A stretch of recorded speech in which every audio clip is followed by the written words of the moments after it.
Hello, I'm Dynast Amir.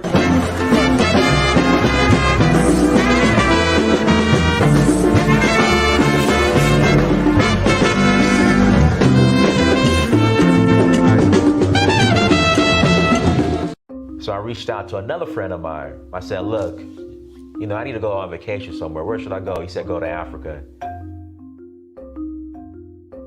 And not only am I gonna go, I'm going to explore a new country. So I went to Tanzania, South Africa, Namibia, Mali, Senegal, Morocco, Liberia, Namibia, Kenya, the Voodoo Festival in Ouida, Gambia, Togo, Cote d'Ivoire.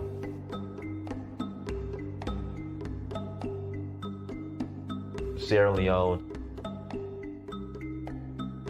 Ghana, Nigeria.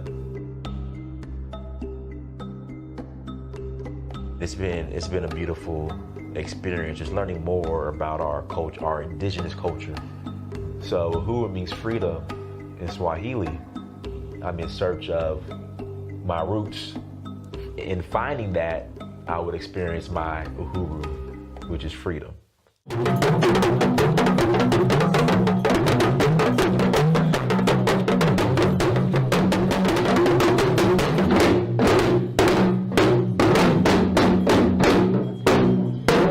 Till next time, Dynast Amir, I'm out.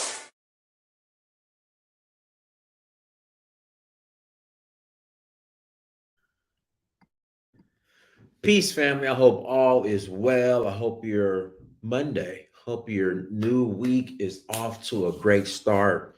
Guys, do me a favor, hit the like button again. Please hit the like button. Also, make sure you share. Also, make sure you subscribe. If you have not about the documentary, Search of Uhuru, please go to searchforuhuru.com. Thank you, Ayana. Please go to searchforuhuru.com and buy the documentary. This is the number one most impactful documentary when it comes to Africa that's been released in the last 4-5 years. So make sure you go to searchforuhuru.com. Again, please go to searchforuhuru.com and buy the documentary. Shout out to Alex, you damn right. My Georgia Bulldogs play. Damn, I got some Georgia gear around here somewhere. When we go to our commercial break, I'm gonna go grab something Georgia related and bring it down here. But my Georgia dogs are playing tonight for the Natty back to back, playing tonight for the Natty, y'all. We're gonna win a national championship, guys. So make sure you guys watch the game. ESPN, Georgia's playing TCU, 7:30 p.m. Eastern Standard Time. Check the game out. Alan, listen, I was nervous as hell during the Georgia Ohio State game. Lumumba's right. I was talking cash money when we kicked that ball. We kicked off when we were playing Ohio State. I was talking cash money to Lumumba. Yeah, we about to drill. Yeah. But listen, at the end of the second half, when Ohio State scored and went up, boy, I was nervous. And then we went into the fourth quarter down by 14. Like something was in me that told me we were gonna pull it off. Like we're gonna pull it off and win. But I was still nervous. I ain't gonna lie, I was still nervous. I was still kind of nervous. But boy, when we won, Lumumba was so mad. Listen, Lumumba was so mad when we won. Again, that brother was mad when we won. This is what he did. He quickly paid me because we had a bet. We betted $200. So he paid me and got the hell off the stream. He paid me and he got gone. He paid me and got gone. That's what he did. But we are playing. We are rolling tonight. Georgia Bulldogs, #1 team in the nation. We're going to complete this undefeated season. And then listen, we're going to run it back again next year. We're going to run it back again next year. It's just my only concern for next year is the quarterback position. But our defense is coming back. I mean, Kellen Ringo might declare. I think Eric Smith, the safety, I think he's a senior. And then we got Jalen Carter, who's the D tackle, who's a beast. We're going to lose those three on the defense. Stetson Bennett, he's going to be gone. And we might lose Big O, our one of our tight ends. Outside of that, everybody coming back. It's just our quarterback. I'm really concerned about the quarterback position for next year. Because Stetson is a dog, y'all. Stetson is a dog. Stetson is a dog. Stetson Bennett is a dog. So that's who I'm only concerned about. The only position I'm concerned about is the quarterback position. But listen, this ain't, ESPN, this ain't college game day. Y'all came here to, we're going to discuss what's going on with Afrochella. We see they had to shift. I don't know how they could do that though. But yeah, so Afrochella had to shift a little bit in regards to their branding. And we know what that's about because we talked about that earlier. We're talking about the Black Star Line event. There's a lot going on in Ghana. And I want to bring what's going on in Ghana, I want to bring that to Sierra Leone. I want to bring that to Sierra Leone. Everything that's going on in Ghana. Ghana has done an excellent job as far as marketing themselves as the African country to go to for the diaspora. I want to bring that to Sierra Leone. That's what I want to do. That's what I want to do. I want to bring that to Sierra Leone. Because they're doing it. I know several people who are in Ghana right now having a ball. But guys, tours. All right, so tours. Senegal. All right, Senegal. Jazz Festival. Come and roll. Shout out to my web guy. He fixed the site. It's faster now. But it really wasn't the site. It was just my old laptop. I got a new laptop. It was my old laptop. I'm gonna send my laptop, send it back home. Refresh it, send it back home. But guys, if you're interested in rolling this Senegal with us, all right. If you're interested in rolling to Senegal with us, please go to Danfo, DANFO.Africa. Again, please visit Danfo, DANFO.Africa. I will greatly, greatly, greatly appreciate it. Again, please visit Danfo, DANFO.Africa. We're also rolling to Sierra Leone in April. Even if you are not eligible for citizenship, again, even if you're not eligible for citizenship, they haven't officially announced. Again, they haven't officially announced the citizenship ceremony, but I heard from a bird, from somebody very close, more than likely there's going to be a ceremony in April. It hasn't been officially announced, but it's January. So the ceremony was just in December. They should be announcing officially in the next couple of weeks the ceremony. So go to Danfo, DANFO.Africa. Again, please visit Danfo, DANFO.Africa to learn more. And then come on to the Osun Festival in Nigeria with us. Again, come to the Osun Festival in Nigeria with us in August. So May, Senegal. Rolling to Senegal in May. Again, rolling to Senegal for the Jazz Festival in May. Then we're rolling to Sierra Leone in April. And then we're rolling to Nigeria in August. So if you're interested in joining us, come and join us.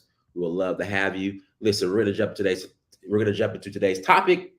Guys, do me a favor, hit the like button. All right, if you have not hit the like button, please take your finger, your pinky, whatever finger you got, or yeah, don't matter which finger, and hit. Somebody said they like the jacket. Yeah, this is the Nigeria joint, Nike. Hold on, there we go. Okay, whatever. It's a Nigeria. There we go. Bam. It's a Nigeria joint, Nike, Nigeria football, Abuja. You know, jump off joint. So yeah, nice, comfortable, and comfy, and all that good stuff. I got the pants to match it too. So it's a nice little outfit, you know. So let's jump into today's topic. So to speed you guys up, so we're gonna back up for a second. So Afrochella was being sued by Coachella. Again, Afrochella was being sued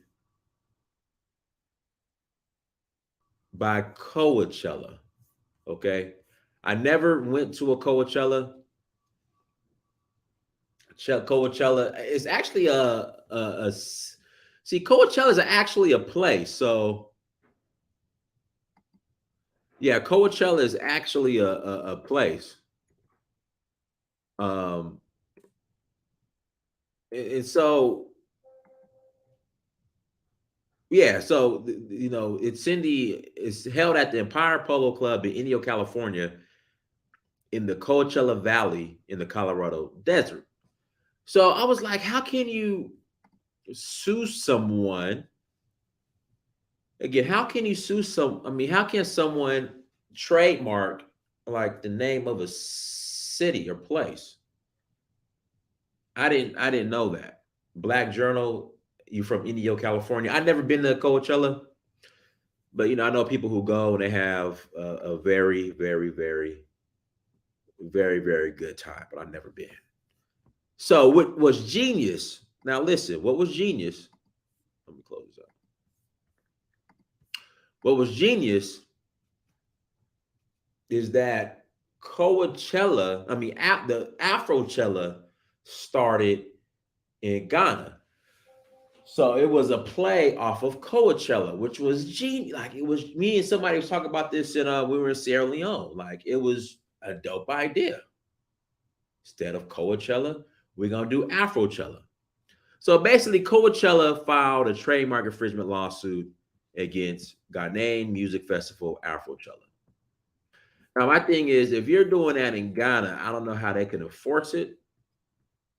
Like if you have, okay, so what I'm guessing is Afrochella was probably registered here in America, and the money and you know all that is exchange hand. I don't know. I've never been to Afrochella. Like with Afrochella, you guys, you buy tickets online. In fact, hold on, let's just. Well, I don't know if the Afrochella site's even still up. But do you buy tickets online? Like, how does that work? But here we go, Afrochella.com. Tickets. Okay, buy tickets.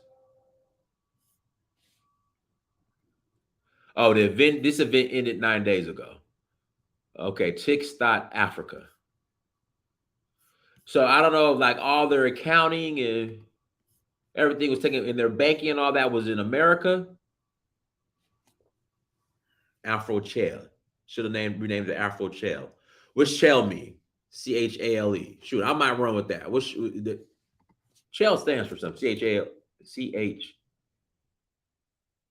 That's the name of a singer, ain't it? Yeah, Shelley Rhodes Street Art Festival. Yeah, I'm familiar with that. That's in Ghana too. You got Afro Punk. Never been to one of those. But Afro Punk, from my understanding, used to crack, but it's not as big as it used to be. I'm very aware. Yes, at Coachella and Afrochella is not the same. But again,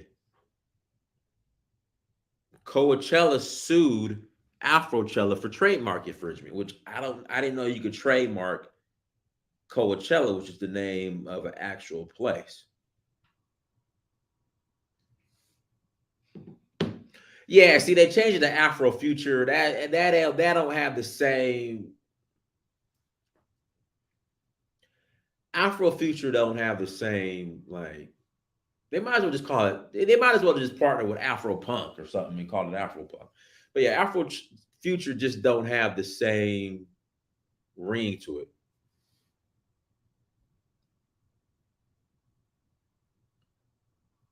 In my honest opinion. But hey, who am I? I don't have any festivals that attracts thousands of people. So here, who am I? So we're not going to go into the article. That's pretty much what was going on. So with that being said, they changed the name, and we're going to go into the article of them changing the name.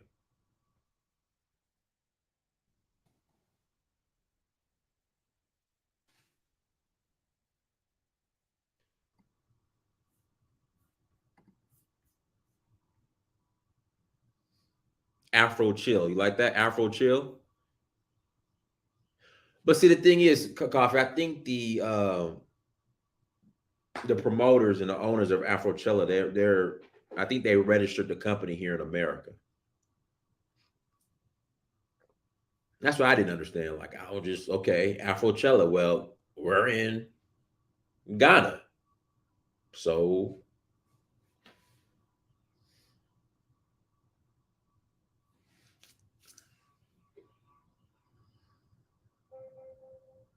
again, we're in Ghana.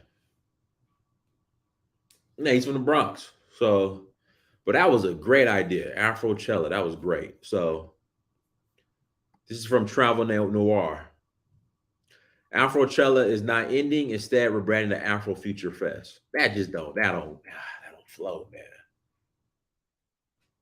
I think the Afrochell, Chale, would have been a better look than Afro Future Fest. That don't flow right, man. That don't flow right. But hey, listen, I did not have a seat at the table when this was decided. And I think yeah. Let's read the article. Afrochella is not ending. Instead, one of Ghana's premier festivals that celebrates Black music, art, fashion, and culture is rebranding into Afro Future Fest. That just don't flow. Hey, we're still in the early stages of rebranding, but the festival isn't ending outright, a spokesperson tells Travel Noir. The brand is just transitioning from Afrochella to another name. There are very few details on the brand's new name, but the spokesperson confirms the team has already gone live with a few posts on a social under the name Afro Future Fest. This is certainly good news for following a shocking announcement from one of the co-founders that the festival would be ending. This is the last Afrochella, said Abdullah. He told fest goers on the second day of the festival at the El Wak Stadium in Accra. Abdullah's announcement was a curveball for so many people. I couldn't believe it when they said Afrochella is over. One woman told BBC, there was something special about Afrochella that meant so much to the African Americans like me. I think it's gonna be hard to fill the void that they'll leave. Another person told the publication. Yeah, I think they should have, somebody in the chat room genius. I think Afrochelle, Afrochale, perfect. Afro Future, a new beginning. And if one thing is clear, as Afrochella continues to evolve, organizers are focused more on a music festival since its inception in 2017. Afrochella has become a unique experience for Black fest goers, unlike anything else in the world. 2022 marked a 2-week experience with signature events, including Fashion Night Out, an evening to celebrate African fashion, and the Afrochella Music Museum, a museum-like experience that takes people on a musical journey from the past to the future with live performances and art installations.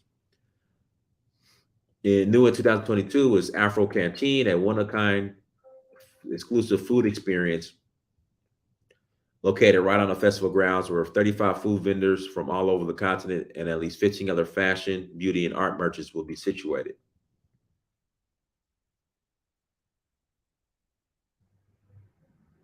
'22's theme of Afro, futurism was about transforming space into an interactive universe for festgoers to enjoy.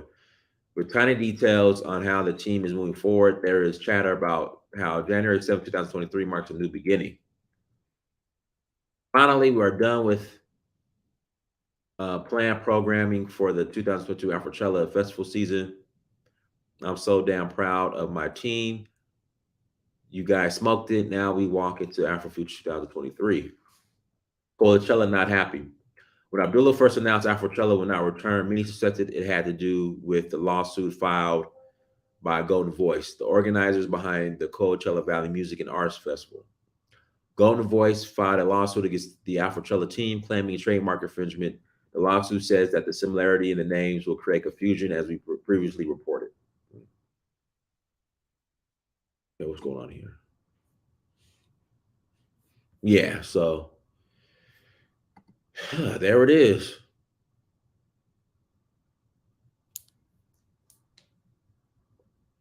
Hold on, Frenchy XO, where you been? Oh, y'all making fun of me? Y'all making fun of me in the chat room? Hold on, y'all making fun of me. Am I butchering names?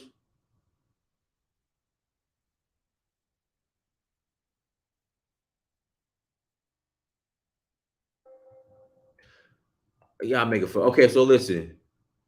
Charlie. It's not Chell, it's Charlie. Charlie. Okay. Charlie. Okay, I got it. Charlie. Okay. Like Charlie. What I thought. Charlie. Y'all making fun of me. Frenchie, where you been? Where you been, Frenchie? Where you been, Frenchie?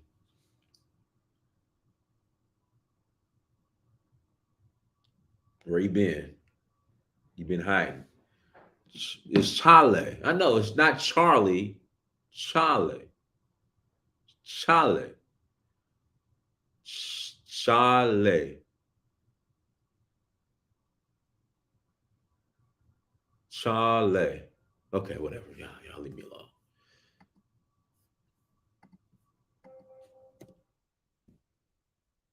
So it's festival season in Ghana. So next is the Black Star Line Festival.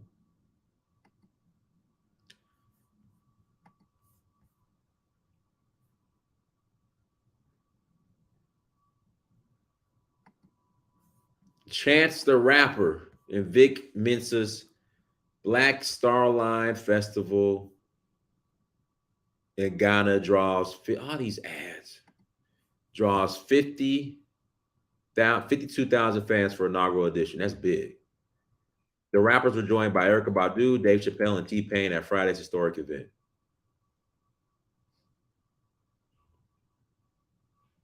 That's what's up. Okay, listen to the article. Hold on, let's listen to the article.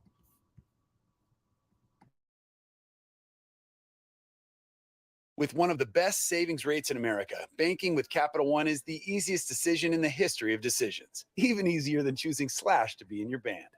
Next up for lead guitar. You're in. Cool. Yep, even easier than that. And with no fees or minimums on checking and savings accounts, is it even a decision? That's banking reimagined. What's in your wallet? Terms apply. See CapitalOne.com/bank for details. Capital One NA, member FDIC. Chance the Rapper and Vic Mensa's Black Star Line Festival in Ghana draws 52,000 fans for inaugural edition. Chance the Rapper and Vic Mensa launched the inaugural edition of their Black Star Line Festival in Accra, Ghana over the weekend with an all-star concert featuring sets from Erykah Badu, Dave Chappelle, T-Pain, Jeremiah, Sarkodie, Tobin Wigwe, Asaka Boys, and M.Oni Fest. According to a release, Friday night's festival drew 52,000 fans to historic Black Star Square, the monument to Ghanaians, becoming the first sub-Saharan African country to free itself from colonialism in 1957. The Black Star Line Festival is more than just a celebration of Black culture and music. It's a chance for the diaspora to come together as a community and remind ourselves of the power that lies within us, Chance said in a statement. It's an opportunity to honor the legacy of those who came before us, and to inspire and uplift each other. It's a historic event, and I can't wait to see what the future holds for the Black Star Line Festival. The festival's title was inspired by civil rights leader Marcus Garvey's Black Star Line, which was founded in 1919 and operated by Black people who helped link global shipping and tourism opportunities between America, the Caribbean, and Africa. The weekend of events included conversations with Mensa and Chance, skate sessions, and other art and cultural gatherings around town, as well as the jam-packed concert that had the acts performing on a stage featuring a gigantic black star front and center. Garvey also inspired Chance's music video YAH No, featuring King Promise, and his upcoming album Starline Gallery, which is expected for release this year. Check out some footage and photos from the event below. Membership fees apply after free trial. Cancel anytime. All right, so there we go, guys. Hit the like button. We're going to take a quick commercial break. I'm going to put the link in the chat room. If you guys want to call in and add to the conversation, you're more than welcome to call in and add to the conversation. Again, you're more than welcome to call in and add to the conversation. Let me know your thoughts. Should Afrochella have changed their name? Did you go to Black Star Line weekend in Ghana? Let me know, your thoughts, how it went. But we are going to take a quick commercial break. We have a message from our sponsors. Got to pay the bills, y'all. At the Okoli Law Group, we specialize in producing justice. If you or a loved one in the Atlanta metro area is facing serious criminal charges, then you need serious legal representation. The Okoli Law Group is here for you. The Okoli Law Group is here for us. The Okoli Law Group, serious legal representation. Hi guys, I'm Jay Dior, intuitive reader and spiritual advisor. If you are someone who has been looking for more clarity or guidance on some of the issues that you have been experiencing in your life, then you can head to my website, bougievoodoo.com, where you can check out my reviews, or you can go ahead and book a session now. Also, check out my boutique, J. Dior Beauty, where I sell everything from luxury virgin hair and wigs to high quality sport bikinis and swimwear. There is free shipping on all orders over $100, or you can use promo code YouTube for an extra 10% off. Scan the QR code to check out the site now. Hey you guys, it is your girl Alexis Fowler coming to you with a special sale of 40% off all of my services when you use promo code VIP40 at alexisfowler.com. As a brand designer and consultant, I provide services like digital art, logo designs, packaging designs, web designs, social media flyers, and much more. If you're an entrepreneur with a business or a startup company and you need help with branding and graphic design, make sure you take advantage of this opportunity with 40% off using promo code VIP40 to get 40% off on all my services at alexisfowler.com. Shout out to AJ Nigel for the super chat, digging in Nigel's soccer jacket. You don't have this one, Nigel. You got the other design, I think. But listen, AJ Nigel, for you being such a supporter, so this is a large. I have an extra large. AJ, this is what I'm going to do. Since you're coming to Sierra Leone with me in April, I'm going to give you my extra large jacket for the support. And since you came on a tour last year. So AJ, just remind me, April, Sierra Leone, I got an extra large just like this. It's yours. Just remind me. Max P, go ahead. Yeah, can you hear me? Loud and clear. Yes, sir. What was your first question? You said something about Afrochella. No. Should they have changed the name? Oh yeah. Like we all know why that was. But whatever. My thing is whatever really, innit? Like if they change the name, it's not really gonna change anything. The events are still gonna go on. I don't know, man, because that Afrochella, because again, if that Afrochella, because when Black people here in America who know about Coachella, they hear Afrochella, it's like, oh, it's the Coachella for Black folks. Yeah. Let's go. It's gonna be a tough one. The thing is, like, you got the Afrochella, then you also got Afro Nation as well, which is also going on. So they're going at the same time. Nah, like what I'm saying is the name might sound better, Afrochella, depending on like what you think. But like in terms of an event or anything, it's not going to change like the outcome of the events. The events are still going to go on. They're going to be the same. It's just going to be a name change. Like me personally, I can only speak for myself personally. The name itself is not the biggest thing, innit? Like obviously you might prefer a certain type of name, but the name isn't the most important thing. Like it's still gonna draw people. Like they always do. There's been a lot of events. There was events before Afro Nation and Afrochella were even like fought up. And over time, because of people finding out about these events and media and stuff like that, these events have just blown up. Especially around like December. So there's always going to be demand in Ghana anyway for these kind of things. So regardless of whether they change the name or keep the name, it's not going to change like the outcome of the experience or anything like that. Me personally, the name's nice and Afrochella sounds good, but if they change the name, then let them change the name. I'm not really one of them people who's like, oh my God, you're changing the name. Like, it is what it is, isn't it? If they got to change the name, then change the name. I find it strange, though, in terms of, like, again, because you mentioned it, in terms of, like, where the name was registered. I'm assuming it probably was registered in the States. I don't know for sure. I can look into it. I think it was. Because I think they're probably running everything, like, out of the States. They probably have the concert, of course, not probably. They have the concert in Ghana. But I think everything behind the scenes, as far as, merchant accounts, payments and all that's probably being funneled through American banks and systems, which I don't know why they would do that. Yeah, I'm guessing it must be. Because I'm thinking all that was just registered in Ghana. Yeah, it'd be like, whatever, man. It'd be like, whatever.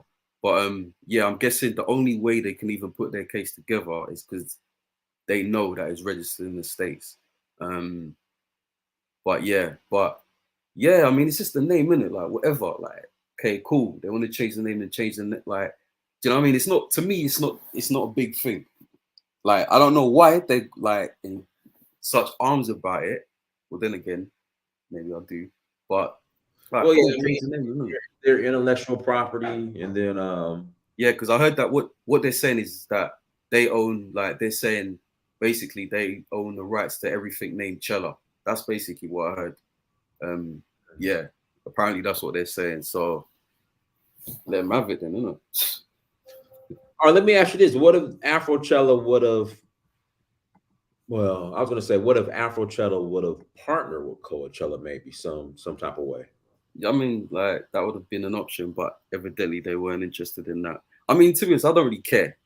If they think by, like, suing them, they're going to, like, I don't know, take, I don't even know why they care, to be honest. That's my thing. I don't even know why they care. It's not even like they've done anywhere near this. Successful. They're making money. Yeah, but look at where they're being done. One's being done in America. One's being done in Africa. Do you get what I'm saying? It's not even like they're being done in the same vicinity for it to be a threat or anything like that. Okay. So it's like, why do you care? That's my thing, innit? But if they're gonna be petty like that, and they want the name that bad, then all right, give it to them, let them have the name. I think it's dumb personally, but if that's what they want, then let them have the name. Just change it. But yeah, other than the name, it's personally from what I see, because I went to the Afro Nation and I went to the Black Star Line thing as well. Oh, are you with the Black Star Line? Yeah. I was. Yeah, no, it's good. This is the again, like, December is just really busy in it, so there's always something going on. But yeah, it was good. It was good. All three of them were good. I think it was, which one was it that I think it's Afro Nation where they had to like cancel the last day because people were people were trying to bum rush the yeah. So there's a demand for these things. So literally changing the name is not going to change the success of the event. Yeah, but Afro Future.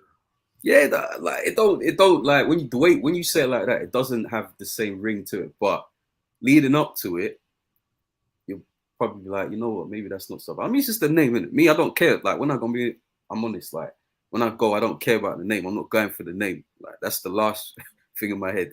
But I mean, it's the name. Like, what can you do if you can't use the name of Afrochella and they're able to enforce it, then you have to change the name anyway. So.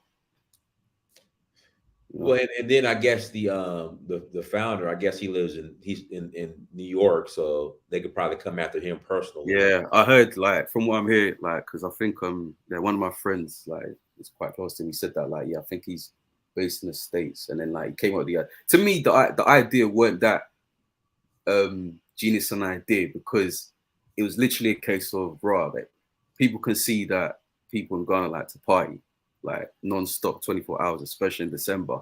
So it made sense to do something like that because you're going to clean up. Like I can only imagine how much he's made off of like the Afrochellas that he's done. So it weren't that genius an idea, but the demand is there. Like demand, it's not even just from like Ghanaians, like people traveling because like Ghana's quite busy in December. So there's a demand. So because there's a demand, it's not really going to take away from the actual events themselves. From what I saw, people weren't really like making a big deal over the name as such. It's just the event and the experience. So yeah, again, if they change the name, then let me change the name. That's my personal opinion anyway. So link is in the chat room, you guys. Link is in the chat room. Please click on the link and you are more than welcome to call in. So you said Black Star Line festival was pretty cool. Yeah. I mean, because I was at about 3 or 4 like parties that night, and from what I can remember, because I was a bit out of it. Yeah. Like it's just it's a nice vibe. Everyone was just having fun. Like I think they have an Afropalooza. I think there was an Afropalooza, Blockavelli. I think there was an Afropalooza. Hold on, let me look that up. I think there was. Afropalooza. Afropalooza.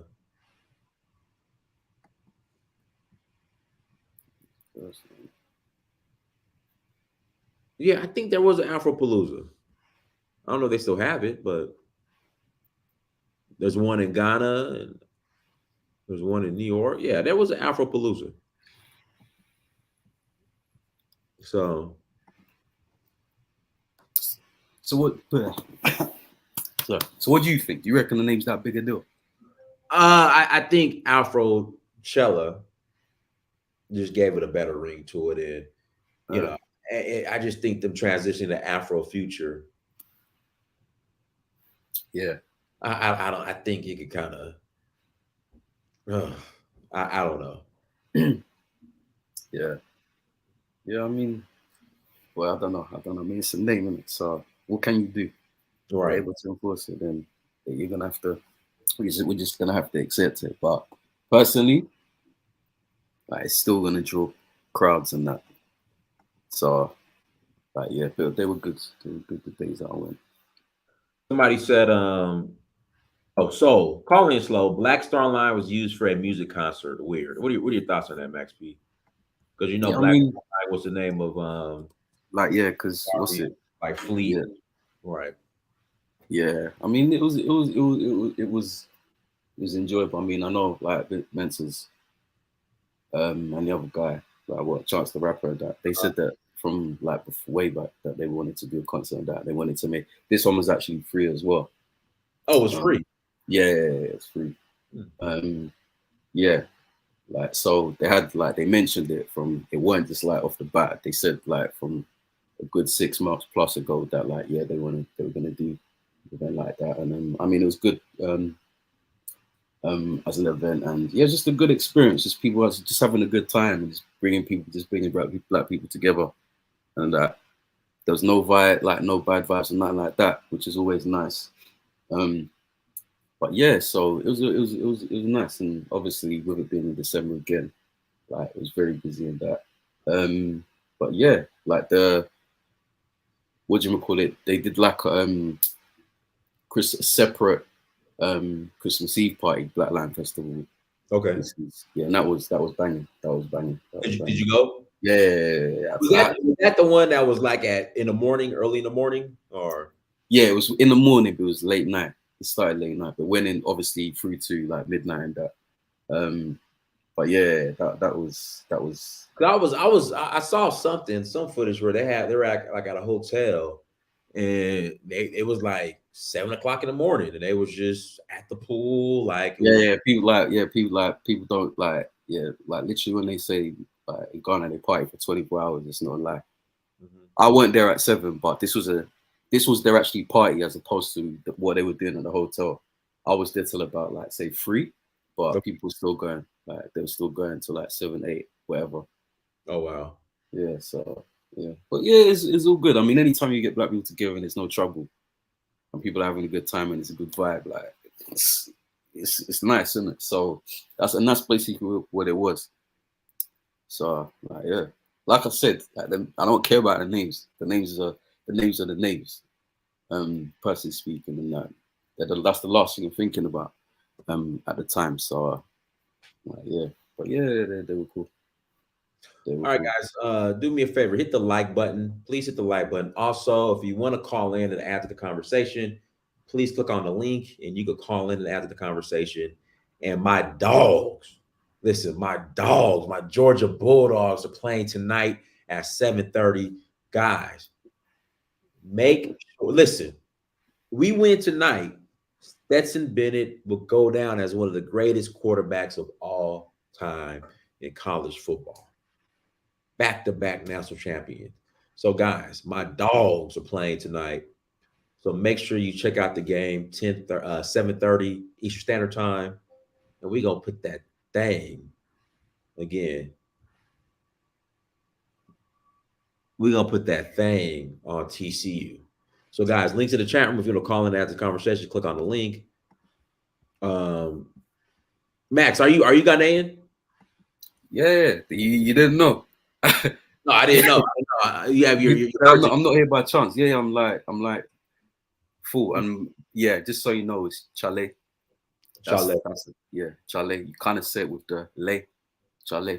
Yeah, so like. And what's it mean? What's Chale mean? You know what? To be honest, it's like I heard some people saying it's like friend. It kind of is, but it's just like something you say like to let, like, I don't know. It's different scenarios set. So for instance, like when you just meet up with people, you say like Chale. If you're leaving, we say Chale. If you're getting up from your seat, you say Chale. It's like an alert or some kind. I don't know, but I guess you could kind of say it means friend, but it doesn't, if that makes sense. It's just something we say and it's like Chale. But yeah, that's the best way I could describe it. But yeah, I'm in Ghana. I'm in Ghana for like 6 months of the year, like 6 months. I'm here now, in Ghana now. I'm flying back to the UK. What was it? 2 days time. Then I'm back again in April and stuff. But yeah. Okay. Kasha Zulu, go ahead, bro. Peace, Dynast. Thanks for having me on the panel, brother. No problem. Go ahead. Hey, man, I like the topic. Are we gonna talk about Meek Mill and his phone situation over there, bro? Okay. So do you know what? Do you know what's funny? You know, listen, I'm sorry. Tariq had no ammunition with the Meek Mill phone thing, because Meek Mill went back and he corrected. He's like, man, I dropped my phone. They returned it. Everything all good. Because he didn't have no ammunition with that, what does he do? He waits until Meek Mill leave there, and somebody put up a report. I guess they were dissatisfied with Meek Mill shooting a movie, not a movie, but a video at the president's palace or something. All right, what? And that's all the ammunition he needed. Yeah, to my knowledge, yeah, like this is my thing. You know, I'm pretty like whatever with a lot of situations now. Like, funny enough, Meek Mill was staying not too far from where I was in it. So like, I was going to the festival and that, and like this was Afro Nation, I think it was. It's like we're out there now, and then like obviously like there's a big hoo-ha because like Meek Mill was like leaving this hotel and whatever. So like we're basically driving down to like the same place and that. But what I will say is the way Meek Mill was moving, there's no surprise that he lost his phone. Like the way he was moving, like from what he out there on dirt bikes and stuff, bro. Yeah, like, you gonna lose your phone when you popping willies. Yeah, you bro. know, the craziest thing is like, like one of my boys' girls, yeah, was on the back of his bike. Well, he says it was his girl anyway, and like, I told him, I was like, bruv, like, I swear down that's your girl, and he's like, nah, but you couldn't really see because she had her face covered up. But turns out that, like, yeah, it wasn't that, but you could even see from how like he was doing like how he's on the dirt bikes and that, and how he's moving. He was just like, it was one of them situations where he weren't like trying to be like quiet. He wanted to be in it, like he wanted to be a nigga over in Africa. Yeah. Exactly. And you know like how those situations are. It's like you're doing whatever, then two you're like, raw, where's my phone? It was that kind of situation. It's even like at the I was telling someone, even like at the Afro Nations event when he performed, yeah. So you had like the artists that were performing, they were all there, like already on time, like in the backstage area. So they're coming out and they're performing. Meek Mill decides to show up, yeah. Like God knows how late, yeah. And it's not even like he went through the official like backstage entrance. He decides to like ride out with like, I don't know, about 10, 15 people on bikes straight through like the crowd. Literally not through the crowd, but like through a little entrance for the crowd. So obviously people are like, raw, what's going, like, so people looking around, Meek Mill's basically driving through the crowd, and while the concert's already in full swing, yeah, then obviously like that's obviously gonna be commotion there. It wasn't like not too heavy, but it's like you could see that he was like trying to, like you said, he's moving like a proper nigga now. So he drives up and then he just climbs over the freaking there's like a barrier there, like high barrier which leads to the backstage. Rather than go around, he just has to climb over it.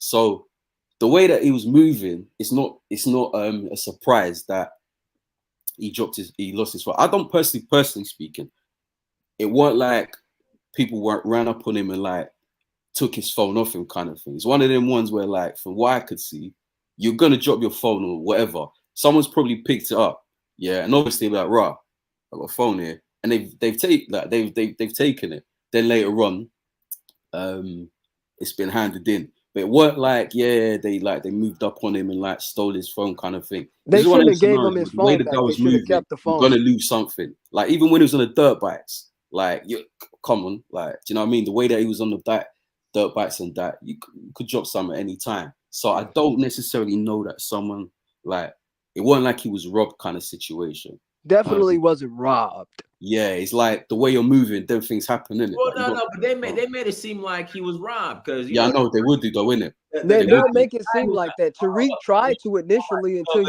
the guy who got had the phone. It's like they brought him to the police department, took photos. Yeah, because what it is, it's like anything, innit? It's like if a phone's handed into you, then like you don't, because obviously they've just gone off for what they heard on Twitter and the rest of it, innit? So they're like someone's robbed me. So if you hand a phone in, the first thing they're gonna be thinking is, right, like, did you rob, like, this guy must be a suspect or whatever. So they've like taken him for question. And the thing is, I don't even know for sure if that picture's even of the person that actually handed the phone in. You just don't know for sure, innit? All you can see is a picture of somebody handcuffed. You don't know that, like, do you know what I mean? But I know that whoever did have the phone, I personally ain't blaming him, because the way that the guy was moving, you're gonna lose something. I don't think that he got robbed. He's just he's moving like that. He's dropped the phone. Someone's picked it up and like they're going about their business, innit? And look at how hospitable the people are. They retrieved your phone and they got your phone back. You know? Yeah. To be honest, it's not really like, I don't know. I keep telling, because when it happened, yeah, like one of my guys called me like from London. I was like, you know what? Like, it's not really like, the mad thing is we don't really. It's a phone, innit? It's like it's not like he's the only one with a phone, so it's not that big a deal. People don't really care that much, you know. Do you know what I mean? But they made it seem he got robbed for his phone. If they wanted to rob his phone, he wouldn't have got the phone back. That much I do know. He would never see that phone again. Hey, let's pass it to go ahead, Phil, brother Phil. Go ahead. Respect Dynast, thanks for having me on. Max P always wanted to be on the panel with you, and Kashta, always a pleasure, brother. So you too, bro. You too. Peace and love. Peace and love. For having me on to have the conversation. And I'm with Max P on this, man. I actually saw maybe yesterday, Meek Mill filmed a music video at the Black Star Plaza. It's one of his songs. He filmed a music video. He was, as they say, doing too much. He was doing. I mean, now look, I'm happy that the brother came out there, and he came out on Twitter and said, "Hey, I may have lost the phone myself. I was doing a lot of stuff, and I climbed over a fence, and I received more love in Ghana than I have anywhere else. So I appreciate that, right?" What I came on to say was, look, this thing that Dave Chappelle is doing, and as I understand it, Stevie Wonder is building a house in Ghana, and Chappelle is supposed to be too. And then now Chance and Vic Mensa have this music festival. This is exactly the kind of energy and commerce that we need. And that's what I wanted to come on and talk about, was to say, look, the more synergy that we can build of diaspora and the continent, whether it be Ghana, Nigeria, Liberia, Sierra Leone, Senegal, we should be getting up on this, because there's a business model in that. And I sent this to Dynast over the weekend. Korea, and I'm saying South Korea now, how they built part of their economy was in the K-dramas and the K-pop thing. And in that, then people seeing all of that media and music and video, then it got investment, and it created a section of the economy. And there's no reason why Ghana, Nigeria, Congo, Senegal, Liberia, Sierra Leone, why they can't do that.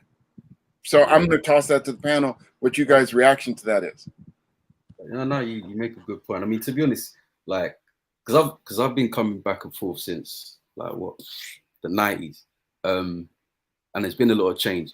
It is something that's happening. The only difference between now and before is that people are seeing it because of the internet. But prior to the internet being such a big thing with things like YouTube and social media and that, you wouldn't have been. It's like if you hadn't seen a country before, it's very difficult to know what to compare it to or how much has changed. But it's not a recent thing. It's been happening for the past 10, 15 years, easy.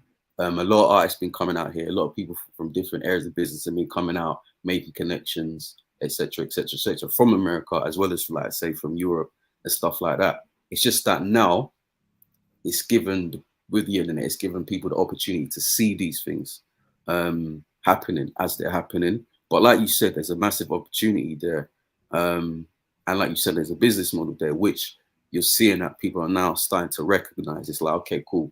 I've come for holiday. Then you're you might see certain things. Okay, right. There's a business opportunity there. And people start talking. That's the reason. That's my main reason for going to a lot of these things, is to network. That's how I make a lot of my networks or my stuff like that. So yeah, it's definitely a lot of opportunities. It's down to whether the people are serious. Do you know what I mean? Because a lot of people come for a holiday or whatever. But my thing is all right, cool.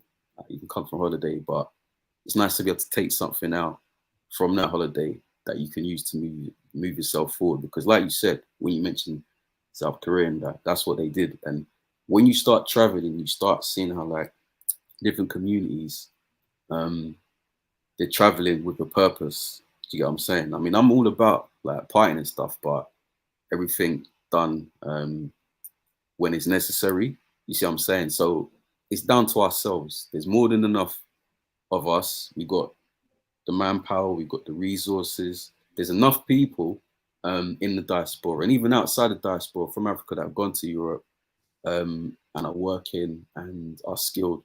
We're basically the only ones that have all the pieces of the pie, and the resource is a big thing for that. There's a lot of people out here that, like, say you meet and they may not necessarily have the most in terms of, like, say, what they have as people, but they're very skilled. You find there's a lot of people that are very skilled.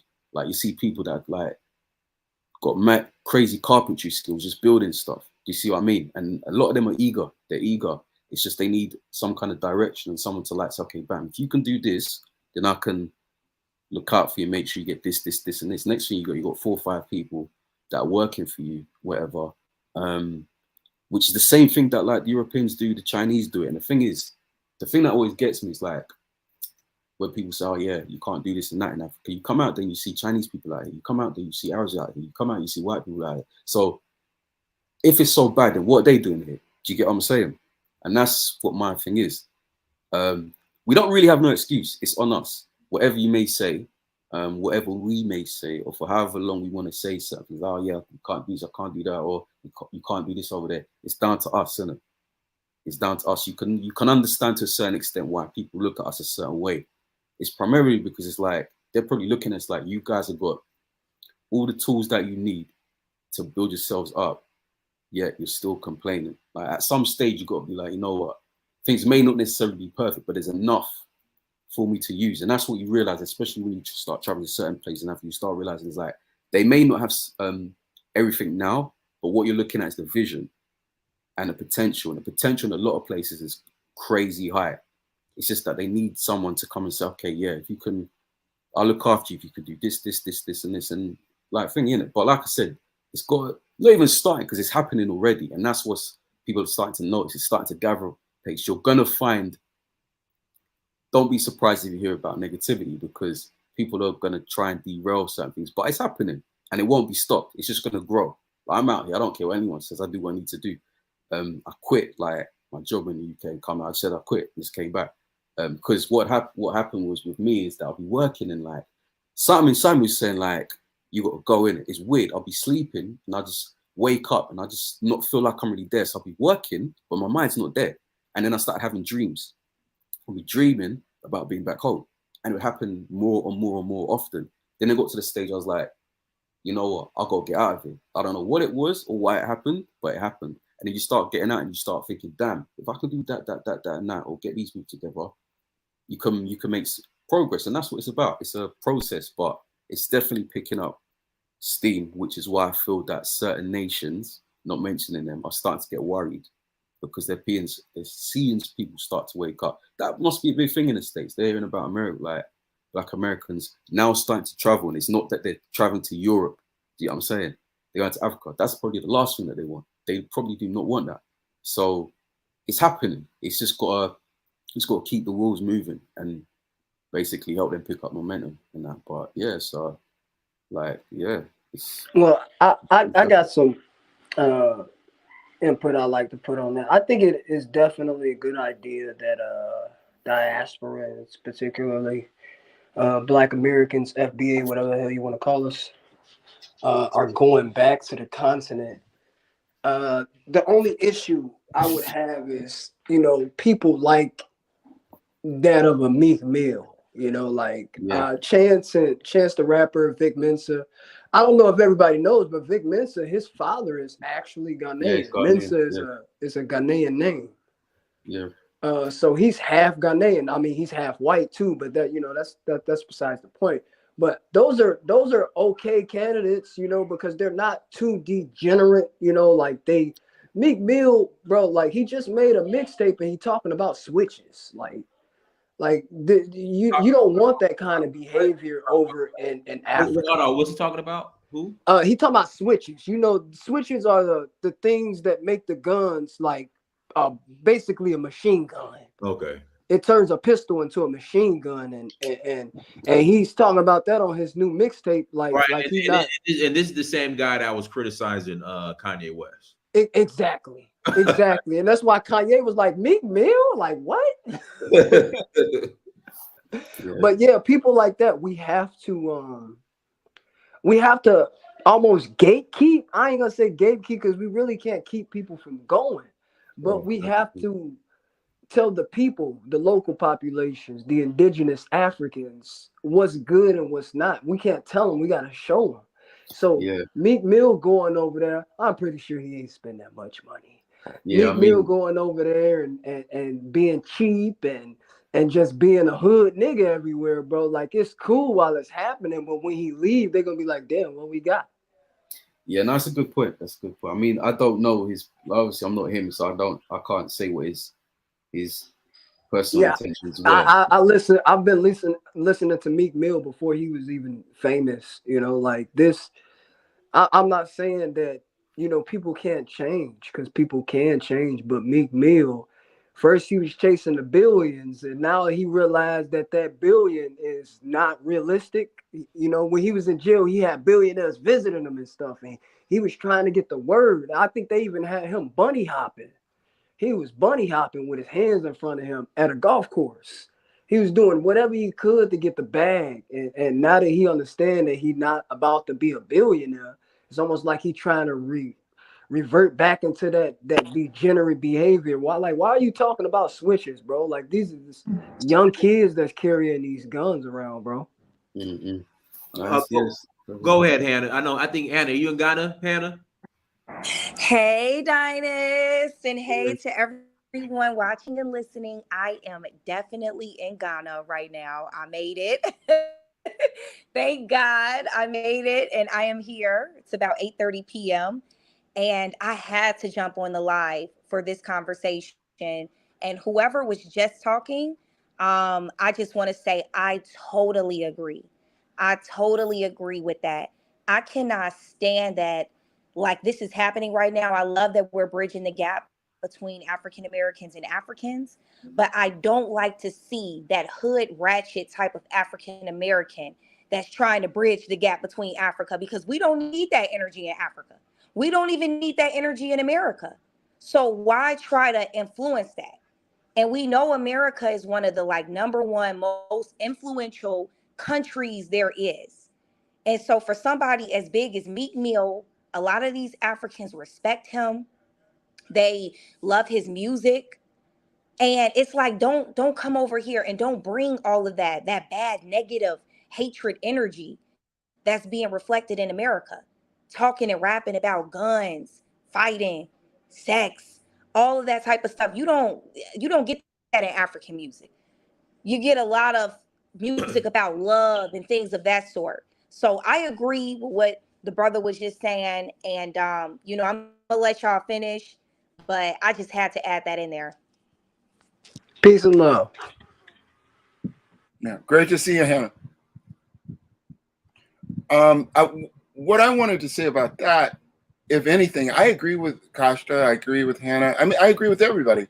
The issue is, how do you monitor or control who goes and who doesn't? I think what you can do is to have a dialogue and to create media that encourages the good behavior and discourages the bad behavior.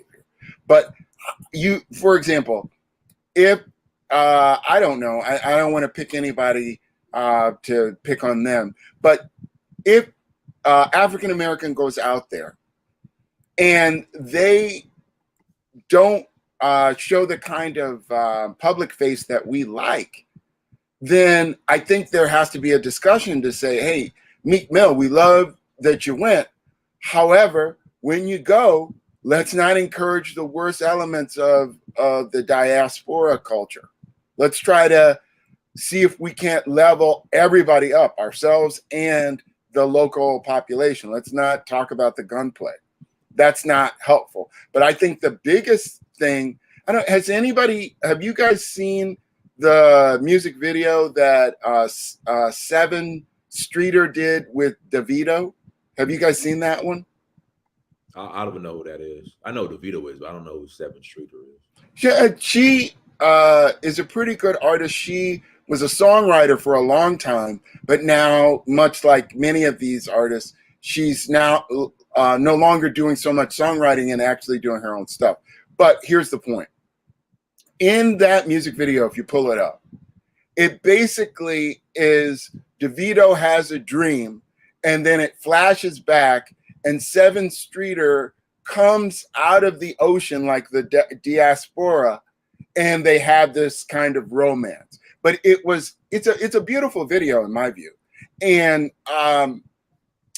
the point was that there's a message that we could promote within that joint media that we create going forward to kind of get people in the right frame, right? And all I'm trying to say is, look, there's an opportunity here. We should take advantage of it because we can level up everybody by doing that, both the diaspora and the local population, having concerts, having artists, having films being joint made. You know, Dynast and I've been talked about this for a while of saying, look, white Americans, European Americans, they go back and forth between Europe and the United States making film and media all the time. It's part of the reason that they're able to work year round. And I would love to see more of our filmmakers and artists and advertising people, people that make products that can be placed within our media, to do that so that we can work year round. This kind of trying to fight to get on the Oscars and all this stuff, it's a waste of our time in some level, because we're not controlling the intellectual property to make the money from it. But if, for example, and I've said this before, but I'm going to repeat it because it's relevant to this topic. All these old hip hop guys that recorded these songs, and the masters and the IP for that being intellectual property is owned by these record companies. They could go right now, today, into Nigeria, Ghana, whatever, re-record that song as a Afrobeat song, remix it, and own the masters jointly with the African production company. That's money. And the lawyers and accountants that help them do it, that's money for them. And there's all kinds of stuff that we could be doing like that. But instead, you know, look, we're just starting out. It's a new thing. But one thing is to look at it as an opportunity and not to have these people that are boo-birding, oh, Meek Mill, right away he got robbed. We didn't need anything like that. And also, we don't need people that are just constantly with the negativity of, Ghana is terrible, Nigeria is terrible, it's all criminals and blah, blah, blah. We don't need that. What we need is our people to look at the opportunities and then to try to make the small steps so we all can level up and we can all grow. So I'm gonna throw that to the panel. I don't want to dominate here.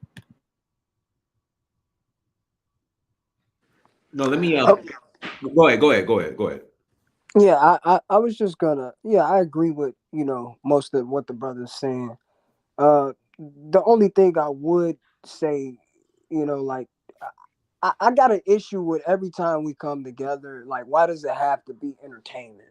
Like, why can't it? I'm not saying that entertainment can't be constructive, but why can't we come together and do something for children or something like that? We always want to do something for overgrown adults and basically generate money that we won't be able to hold on to. We'll just end up giving. We don't have the institutions to trap the money over there. Like they're still building. They're still building infrastructure.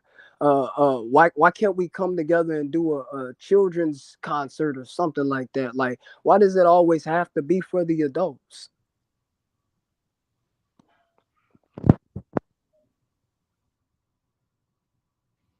What's your thoughts on that, Philip? My response is, Kasha, man, you right on it, brother. I agree with you. I think that it's a process, and that we should do that. We should have things to encourage families to go, but you need the infrastructure. It's just like Las Vegas. Las Vegas started really as an adult playground, but now it's more of a family playground. The things have to be built, and that takes money and it takes investment. And I think on both sides of the ocean, both the diaspora and the continent, we got a money problem. Now, I don't want to take it into that, because that's a whole nother dialogue about money and the structures of how Black money sits both on the continent and off. But I do think, Kashta, that you are correct, and we want families to go. We want to encourage children. We want the interaction of Black children with, Black American children with African children. Years and years ago, one of the best clients that I had set up, they had a trailer company. So what they did was on the tractor trailers that take the containers from the ships, they had a non-for-profit attached to it. And what they did was they attached a satellite to these trailers and then set up schools within the trailer. So what would happen is they had satellite where I'm trying to remember what country they started in Africa. I want to say Uganda, but they would put those trailers out in rural areas in Uganda, and then they were going to school with the American kids here in California. And so they were going to school together. And it was a beautiful, beautiful program that they were doing. There were issues that came up later as they tried to expand, because there's an issue about technology transfer from the United States to various countries, and you have to get it approved by the State Department and a whole bunch of other stuff. But the point being that all of the things, Kashta, that you're saying can and should be done.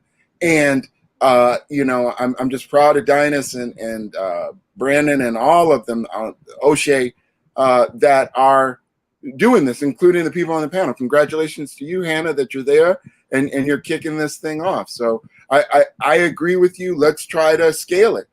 It's going to take some time, Dynas's movie is a perfect example. That's the first movie. It doesn't have to be the last.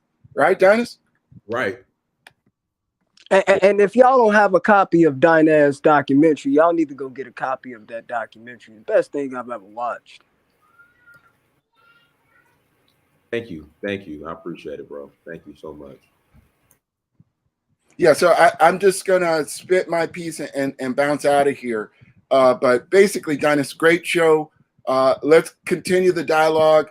And, I'm so happy that we're having it, man. Yeah, but promote the movie, man. That's the kind of positive stuff that Kasha is talking about. So let's try to make that Black Hollywood, Black Nollywood merger happen and get a supply chain all throughout West Africa. Sierra Leone, Liberia, they should be up in a part of this to make this a regional thing that we're doing. So, Senegal, why not? Instead of saying why we can't, why don't we say why we can and how we're going to go about it? It's going to be small at first. I'm happy to see this festival, and it brought people in, and maybe next year it'll be bigger. So with that, man, Dynas, thanks for having me on, and I got to bounce. Oh, I appreciate it. Peace and love, brother. If you have not bought the documentary In Search of Uhuru, please go to searchforuhuru.com. Again, please go to searchforuhuru.com and buy the documentary. This is the most impactful documentary when dealing with the African continent and, engaging the African continent as came out, in forever. So please go to searchforuhuru.com. Link is right there on the screen in the chat room, and buy the documentary. Black of America. Go ahead and mute yourself. Then we'll pass it to Mono. Yeah, man. How y'all doing, man? We're good. How are you? I'm good, bro. I'm coming on, man. I actually live here in West Africa, man. I actually live here in Gambia. Been here going on 2 years now. My wife and 3 kids. And small kids also, man. And what I'm saying is, I agree with what everyone was saying, but what I also believe, bro, and this is really what I believe, man, is I'm from Baltimore City, man. And I grew up the same way Meek Mill grew up in those environments. And there's a lot of people like that. But then, I joined the military and I seen the world. I broadened my horizons. And I came here, man, and let me tell you something, man. Being here in West Africa, man, is healing, bro. And this is real talk, bro. I feel people like that are the main, not the main, but they need it the most, man, because it's a disconnect. And it's a disconnect that can't none of us give each other because we all don't have it being there. When you here, you don't even feel black, man. You just feel human. And honestly, it's a joke. I tell people, I say, man, I got here, I felt like the Fresh Prince of Bel-Air, man. They treat me like I'm the best thing since sliced bread. Like they make me feel like they know my destiny. Like they just waiting for me to stumble upon it. They all smile every day, man. They greet me. You don't know how many times, man, the power then went out. You know what I'm saying? And I'm like, I can't cook. And in the door, someone knocked at the gate, man, and it's a whole family with a pot full of jollof or a pot full of plasas and it's just you get what I'm saying, man? Like I feel everyone. You feel like if you community. black, man, you feel that community, bro. You see what I'm saying? And it's nothing. It's no joke, and it's so strong, and it's so powerful, and it's a feeling I feel that we don't have the right to tell anyone black that's neglected from that they don't have the right to feel that. No matter what they speak in their lyrics, no matter what they say out loud, man. Because there's some people who say things because how they feel on the inside, they might feel will get them laughed at or make them feel less than. Trust me, that's how people feel in the hood, man. In the projects, is a lot of people are scared, man. And it's a persona you have to actually put on the same way you put your pants, your shirt, your sneakers. You got to put that on. And a lot of people look at themselves and they don't tell themselves they love them. They figure out they mean mug. They figure out which way their eyebrows going to sit to make someone not look at them too long when they look in the mirror after they brush their teeth. And that's a serious thing, man. And then a lot of us, a lot of us live in areas, man, where the police put on equipment like bulletproof vests and machine guns, bro. And they come to where people like us got to lay out here that night, man. And to some people, it's crazy to fathom, but if that's someone's reality and that's all they have to talk about, that's all they have to talk about. And if their family's still put in that position, they have to speak about that. But if they come here, put it like this, man, Malcolm, everybody we think about, bro, they changed when they came to Africa, man. Before that, they was just like us. Now, if you say you real Pan-African or whatever, I don't even want to use none of that, bro. I just believe in black, okay? Because that's what we believe in here. They don't say, oh, this is a two-bob, this is a black American. They say, this is my brother. And I put that on everything. I ain't had nobody tell me you're not welcome here. Black America, is your name Black of America? You know what? The only thing I have to say about that is like somebody like Meek Mill, I get what you're saying. That's where he comes from. That's how his music is going to sound. But at the same time, I don't necessarily know if he's changing because of Africa. He came to Africa. He's presenting his songs that I don't agree he should present to Africa because Degeneracy. we don't need that type of dysfunction in Africa. But then he comes back to the US and he gets in a fight at a boxing show like 3 days later. Now, sis. Now, sis. Let me just finish this point. Yes, ma'am. So even though I agree with what you're saying, some people do change after they go to Africa. But it's certain people who just have that hood mentality and they necessarily aren't going to change because it's making them money. So all I'm saying is it seems like Meek Mill might be one of those people because, I mean, he literally came back from Africa. He was only here for like a day or two. I don't even know if he really got the true feeling. He came because they were giving him a bag. That concert was paying him. And I don't think he explored Ghana, went to the Elmina Castle, learned his history. No, he came in and literally a day or two later, he was in St. Bartholomew with Diddy. Because I saw that. That was like literally a day or two later after his performance. And then a few days after that, he was at a boxing show, literally about to get into a fight with somebody. That boy went to Ghana to go to the club, bro. That's what I'm saying. He just came to perform. But sis, all right, so look, sis, we here. We here, trust me. I mean, I ain't no disrespect coming from what I'm finna say. I don't even want to get nothing twisted when I'm about to say, sis, we here, I agree with you. And I'm so real that I gotta agree with you on when he left Africa, because I don't live in the States right now. I can't speak on nothing that's going on. The news ain't the same. My feed ain't even the same here The versus social when it's there. media So news I is don't, the same. Just follow you the know what I'm cable. saying? They So put it all I up don't there. even know that information. So that could be all good. But what I can tell you from experience is you're not going to get the feeling in 2 days. And you ain't going to get it coming here on no celebrity, I want to perform type. You when you come to Africa, man, yo, like, let me tell you how real this is and how important this is, man. It's some people, you understand, that told some people in your family, all right? They laughed at them and they told them, you, your kids, their kids, and their kids, and never see where you come from. Don't even forget about that place. Only worry about here, Thomas. You see what I'm saying? Yo, your DNA of rap around the world 16 times. Yo, you owe it to the people in your family. Yo, people argue about you should vote, right? And they say your people fought for that. But guess what? Before that fight, it was people fighting to get back. It was people that jumped from the ship. It was people that rebel every day on them plantations. And that's serious. And I don't care what type of history they try to erase. That's serious. Understand? And it's people here that don't know that side. They only know when they said bye to the ships. When they seen the ship leaving, the tail end of the ship, that's where their history stopped with that. And that's on us to let them know what happened to us. You understand? So brother, what I'm I see saying what is, you're saying, brother, and I don't mean to cut you off, bro, but everybody don't need to go back. I no, got that's three. true. I got three Yo, I siblings, agree and with they're you. I not agree with suitable to you. go Like, back over it's there. people here.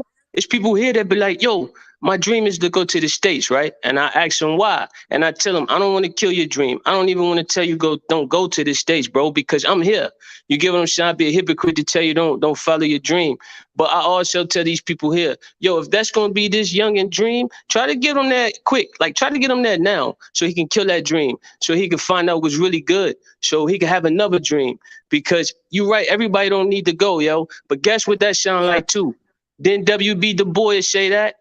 You understand? When Marcus Garvey was trying to get us back, then W.B. Du Bois said, yo, every Negro don't need to go, not the stupid ones. Marcus Garvey said some of us are no good here. Likewise, there'll be no good over there. Listen, everyone said, yo, I'm gonna tell you real talk. There's people no good on the continent, B. I understand that, but they're on the continent. We can deal with that problem over there. We don't need to introduce the continent with any new problems. Bro, but this is a black world. Whether you want to understand that or not, you stand on black. It sounds like you stand on black, brother. This is a black world. We everywhere. We everywhere. You can't. We everywhere. Every piece of land you go, we everywhere. Yes, you understand? But only thing I'm saying is, bro, I actually live here, bro. And I'm just speaking on, I get what y'all saying. I'm not arguing with y'all. We all got opinions that I respect as black people. And we all need to respect each other's opinions and stand on each other's opinions, because we all collectively are great. You get what I'm saying? But what I'm saying is, bro, I don't live in the States, bro. I live here, and I see daily what it does to someone. And this coming from someone who had anger problems growing up. This coming from someone who had abandonment problems growing up. This coming from someone who was homeless growing up, bro. This also coming from a military war vet, bro, who been through some shit, dog. This also, I'm sorry for cussing, bro, but this also coming from a guy who people told in life, you're not gonna make it till you're 21. Yeah, you get what I'm saying? This also coming from someone who people told me when I was little, bro, you crazy. You always listening to them old people crazy. But them old people guided me, bro. And when I got here, guess what I found? The old people still dropping knowledge, bro. It's what we need, dog. The elders are respected here. I agree. We do need that. You get what I'm saying? And I'm just saying, I get what you saying, bro. Trust me, everybody don't need it. But on the other hand, the people we say don't need it the most, bro. And if you really black, if you really stand on that, and you really if you really care about your brother and your sister, and you can see someone that need it, and you keep it, bro, then you're a hypocrite. You're not standing 10 toes down, bro. because we supposed to build out. Yo, if I'm on this side and my link is strong, but my brother link is weak, then my whole link is garbage, bro. We can't stand tall. And I that's hear just coming you, from but I someone. also That's just feel coming from like, someone that's just can you coming hear from me? someone that's been here Can because y'all hear it's me? yeah.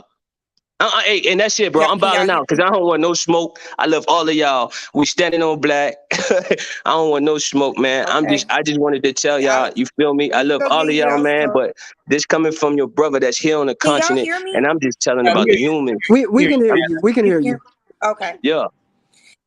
No, Black Smoke, that was definitely, I mean, Black of America, that was definitely like, that was real. I hear everything you saying. I'm not here to give you no smoke. It's just that, it's just one of those situations where it's like, okay, think about the cocaine epidemic that happened in the 80s. And think about other Black people who were distributing the cocaine. It's like, even though that's our brother and our sister, do we really stand with them just because their skin is Black and they out here distributing cocaine to all of these other Black people and killing their lives and their families? No. So we have to almost look at it the same way. I don't support Black people who are all about gangs and gun violence to like be spreaded on the continent of Africa. If you're not coming and trying to spread love or learn and knowledge and things like that, stay in America. Stay where you at. Because some people don't want to change. That's just the thing. Some people don't want to change. They say they are who they are. Even if they come over here, they may not want to change. But I would just hate to see people coming over here, Black people from America, and specifically like the gangbangers. That's what I'm talking about. People who's shooting on the streets, people who's shooting. I would hate to see them come over here and disrupt the minds of some of these Africans. That's one thing I can say. Walking around in Ghana right now, it is a beautiful feeling to be able to walk around and I am not looking across my shoulder. I'm not scared because I don't have to worry about shootings. It is so beautiful. I don't walk outside at night in Chicago unless I'm downtown. I don't like walking outside. So I've been out here walking around and remind you, it's people everywhere. We talking about the streets almost look like China. It's people everywhere. It's carts. It's stands. Hey, miss, come over here. Come over here. And it's taxis everywhere. It's little cha-choo things. People on bikes. But guess what? I don't feel for my safety. People are not into the shooting out here like they are in America. So as soon as that type of music influence hits these streets, anything can happen. That can start becoming popular in Africa. Somebody get mad at somebody, boom, shoot you. I get what If you're that saying, starts out sis. here, It's that's a like big problem. it's like you found heaven. It's like you walked into heaven in paradise, and it's so I wouldn't say special. all that. And I would not say all of that. well, Like, I'm talking. because it's definitely not no heaven at all. But I would not. what I'm saying is you see the innocence in being here, Yes. and you I don't see want the nobody innocence, coming but over not here. only Or what? innocence, not I only innocence, get what right? you're saying, I yo. see I the trust me. I get what respect. That's the right word. I see the respect that they the have for respect. each other. Not even so Word. much innocence, because some people, it is a bit of an innocence, but it's respect. That's the real word. It's a respect for life, for That's somebody true. else. They not That's out true. here killing each other. So No, I that's do true. not That's true. support every Black American coming over to Africa, especially the ones who are pushing gun violence, gang banging, just all of that. And I get it. That's where some people come from. I mean, I come from the hood a little bit, Yeah. but it's like, no, you have to already have some type of mindset to be willing to change. No, but real talk, I get what you're saying, because 3 times, I'm gonna be real, yo. 3 times here, right? I got here, and just based off how I look, excuse my language, but you know what I'm saying? They'll come up, yo, what's up, my nigga? What's good, my nigga? And I'm like, yo, do you know where that come from, yo? Like, or did you just hear it in a song? And then I had to tell them. Most of the time, I just say, yo, do I want me to give you a red nose? And they ask me what's the red nose about. I say, you sound like a clown, bro. Pull your pants up and don't ever call me nigga again. You know what I'm saying? So I get what you're saying, and then I also get the influence. that we have, because I see it and I understand it and I get what you saying. Like that's real talk, sis. And I'm gonna give it. I get what you coming from right there, because that is a big thing, yo. The influence we have, and for people that say Africans don't like Black Americans, or we ain't African here, over here, and all that, I get it. We just another tribe, all right? Because over here is tribalism. It's tribal. We just another tribe. So, but we the big dog tribe. We the we the tribe. Everybody dress like, they talk like us. When they see us, we like it. You can tell somebody, yo, the way you wearing that shirt, you looking good, G. And then hear a smile from ear to ear, and it brighten this whole day up all day long. So I get what you saying. So in that aspect, I agree. We don't need that. We don't need that. And I had to tell people, yo, if you in the club, because in the club they giving it up, and I tell them, yo, don't let that type of shit come in here, because I mean, my fault, stuff come in here, because before you know it, you're gonna have a whole problem. You can't really.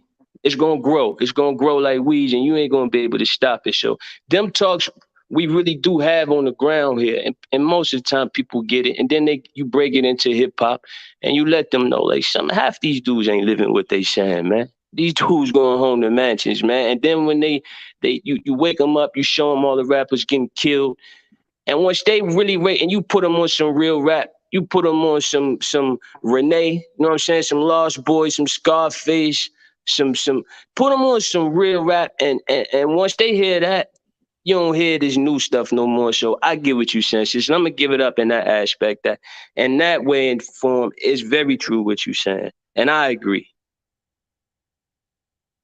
All right, Bamba came free. Go ahead, unmute yourself.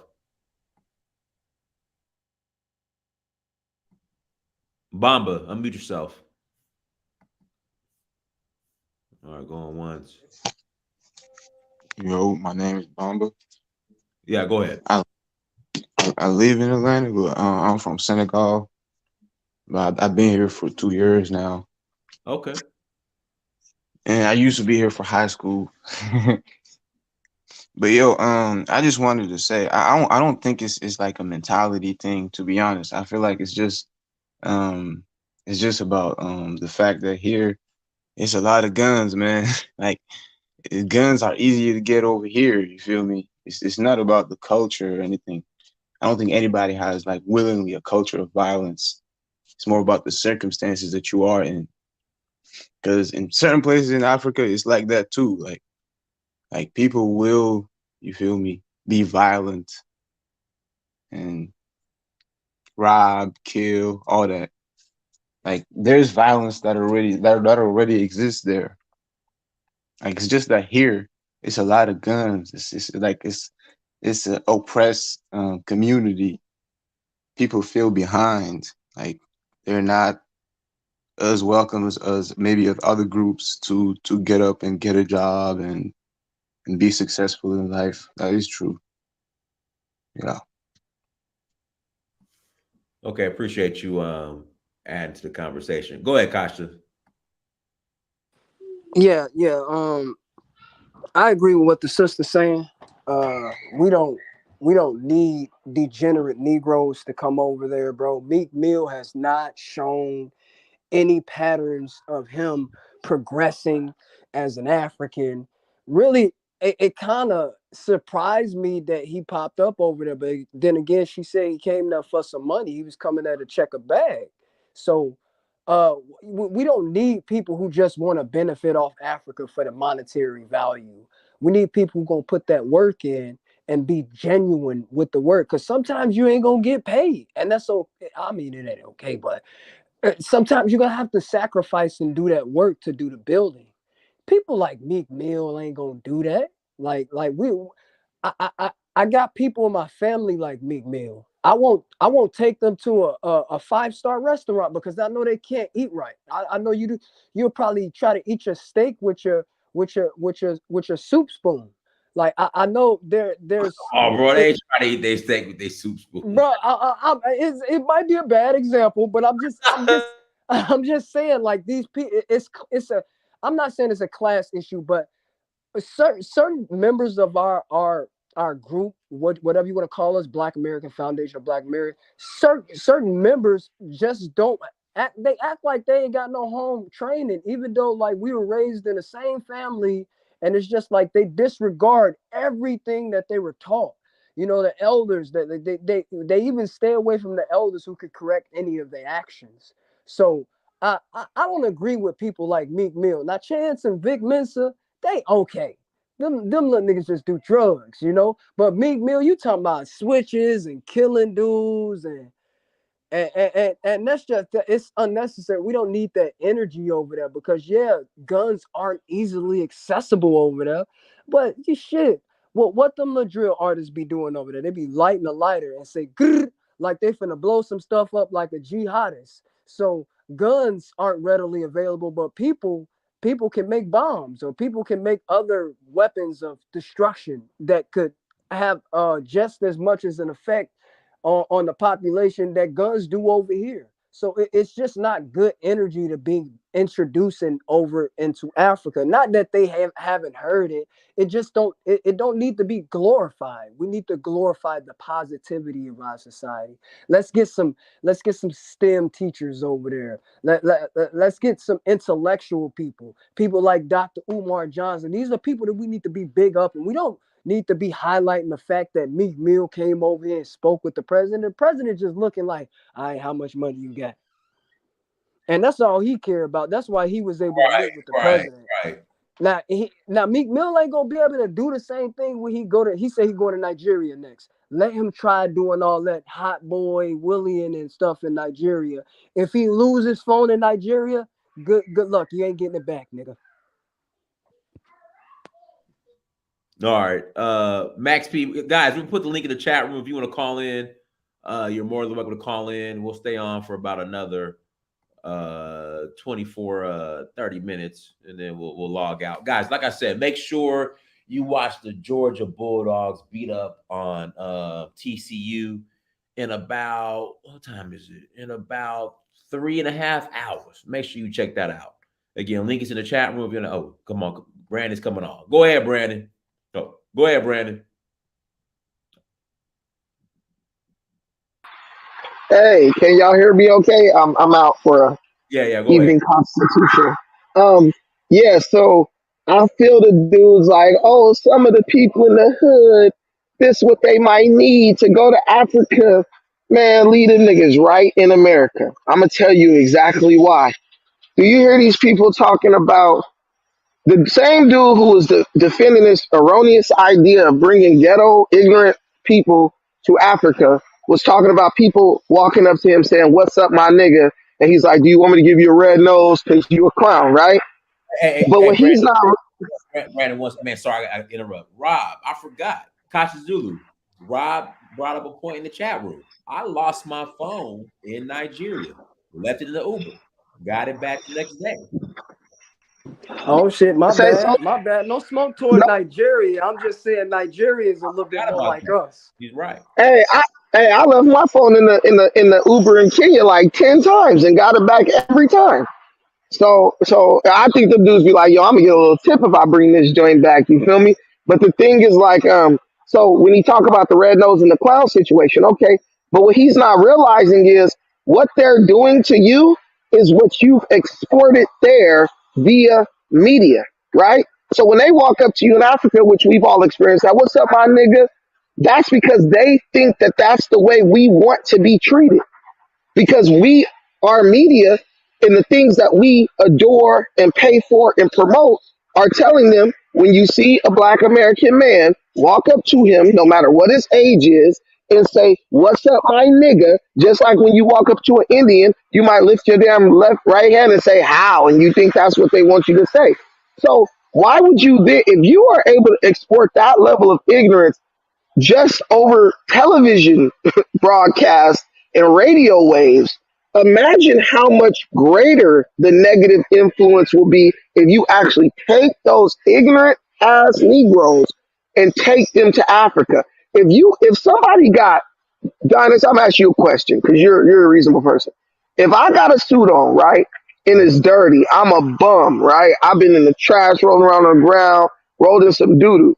and you got a nice white clean suit, or you got a suit that might have a little bit of dirt on it, but it's significantly cleaner than mine. If I go rub shoulders with you, is your cleanliness gonna rub off on me, or is my dirt gonna rub off on you, Dynast? Your dirt's gonna rub off on me. And that's the way the world works. If you take those ignoramuses to Africa, it's not gonna have a life-changing effect on them in any significant numbers. Say you take one of them, okay, because he now has to conform to the parameters of the society that he's been introduced to. Now, if you take a group of them, I guarantee you, like a fungus, they will spread and they will have a negative effect on that society that you introduced them to. Even if you look in the black community, Dynast, I got a last question. This is the last thing I'm gonna say. Dynast, do the gang members in a community in Baltimore? Take Baltimore. Do the gang members? No, let's take LA, somewhere we both know. In LA, Dynast, do you think the gang members outnumber the honest, hardworking black people in America? No. I mean, in LA. No. Right, but yet, who is the group that sets the narrative for black people in LA? The hard, honest working people, or the degenerate hood booger gang members that are running around marauding around LA? The gang members. Exactly. So what you got to understand is ignorance is something that is very potent. Ignorance and degeneracy is more potent than, upstanding behavior and classiness, right? So you just need a little bit of ignorance, go a long way for a lot of bad. A whole lot of classiness and professionalism and honesty and integrity, it doesn't go that far. It just doesn't. That's why you see more people who embrace ignorance in black communities than you see people who embrace the hard working, honest, you know what I'm saying? Community building aspect. So you can't take those people over there, because what we know in the history with the history of our people, literally just the dirt has a way of rubbing off on people way more easily than the goodness rubs off on them. And I don't want to even play around with that in Africa. Period. Like what if, for example, what if when he called that dude like, hey, you got a clown nose, what if dude got on that with you? Now you got to sit here and fight this continental African about a small miscommunication that could have easily been avoided. And it's a lot of people that's going to go back with that mindset. Look at PNB Rock, bro. A totally senseless act of violence that nobody should ever have to experience. I said this on my channel. I said PNB Rock could have went to the hometown of the KKK and been safer than he was going to a black community in LA. Now, when you go to Africa, that is a majority black. Those are all black communities, and you are significantly safer than you are in any black American neighborhood in America. Easily, okay? Easily. Why would you want to introduce that dangerous element that commits senseless acts of degeneracy and violence to such a peaceful place? It's like, damn, we finally found a place where we can kick it. A spot that's just for us, like Tupac said, and y'all niggas want to ruin it by bringing a bunch of ignorant people in. Didn't you listen to Nipsey Hussle? Everybody can't go. You know why? Because everybody is not at that point where they can go somewhere and know how to carry themselves. Go take your ghetto ass auntie to Ruth Chris and let her embarrass your ass for an hour while she talking loud, pronouncing filet mignon, and everything like that, and then come back to this conversation, then revisit this conversation.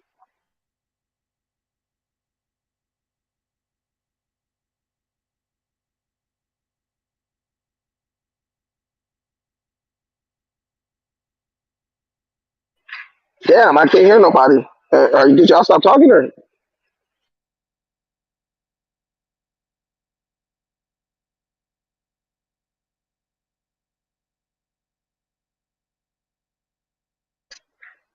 Dynast, is you muted or what? Why nobody talking? Oh, my bad. I was muted. I'm tripping. Black of America. Go ahead, Black of America. Go ahead. Black of America. Oh, he fell off. Damn.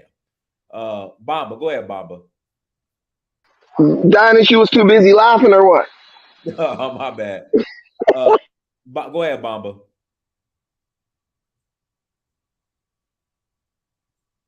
Okay, I guess. I mean, I'm not on mute anymore. Nah, I can hear you now, but Dynas, it's so funny. Like it's like black.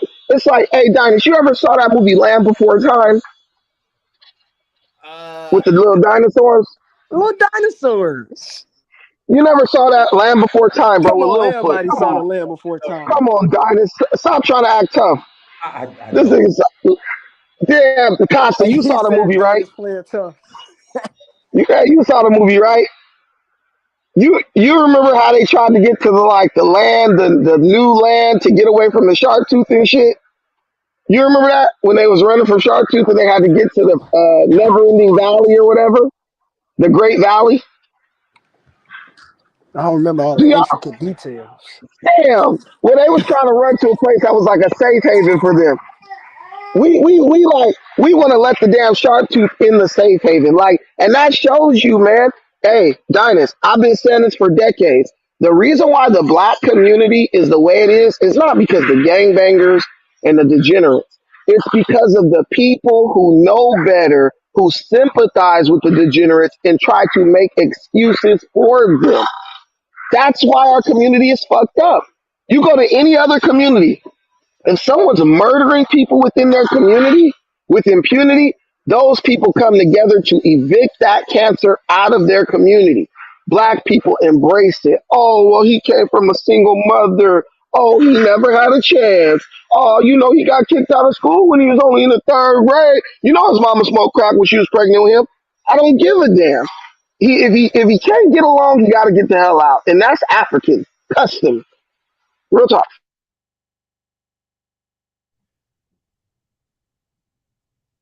Keisha, shut up, Keisha. Hold on. Keisha is funny. All right, Bomba, go ahead and mute yourself.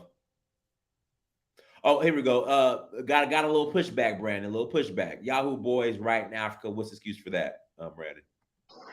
I guarantee you can go to whatever country Yahoo Boys exist in, and I bet you, they ain't killing a bunch of people.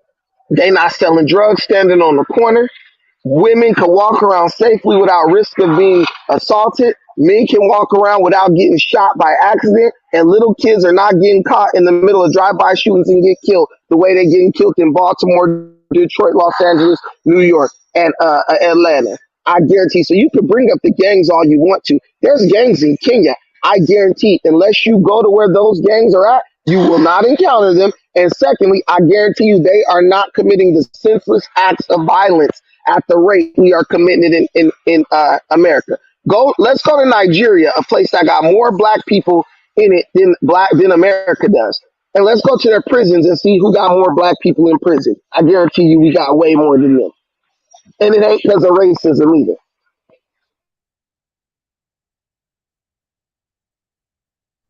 All right, guys, links in the chat room if you want to call in and add to the conversation.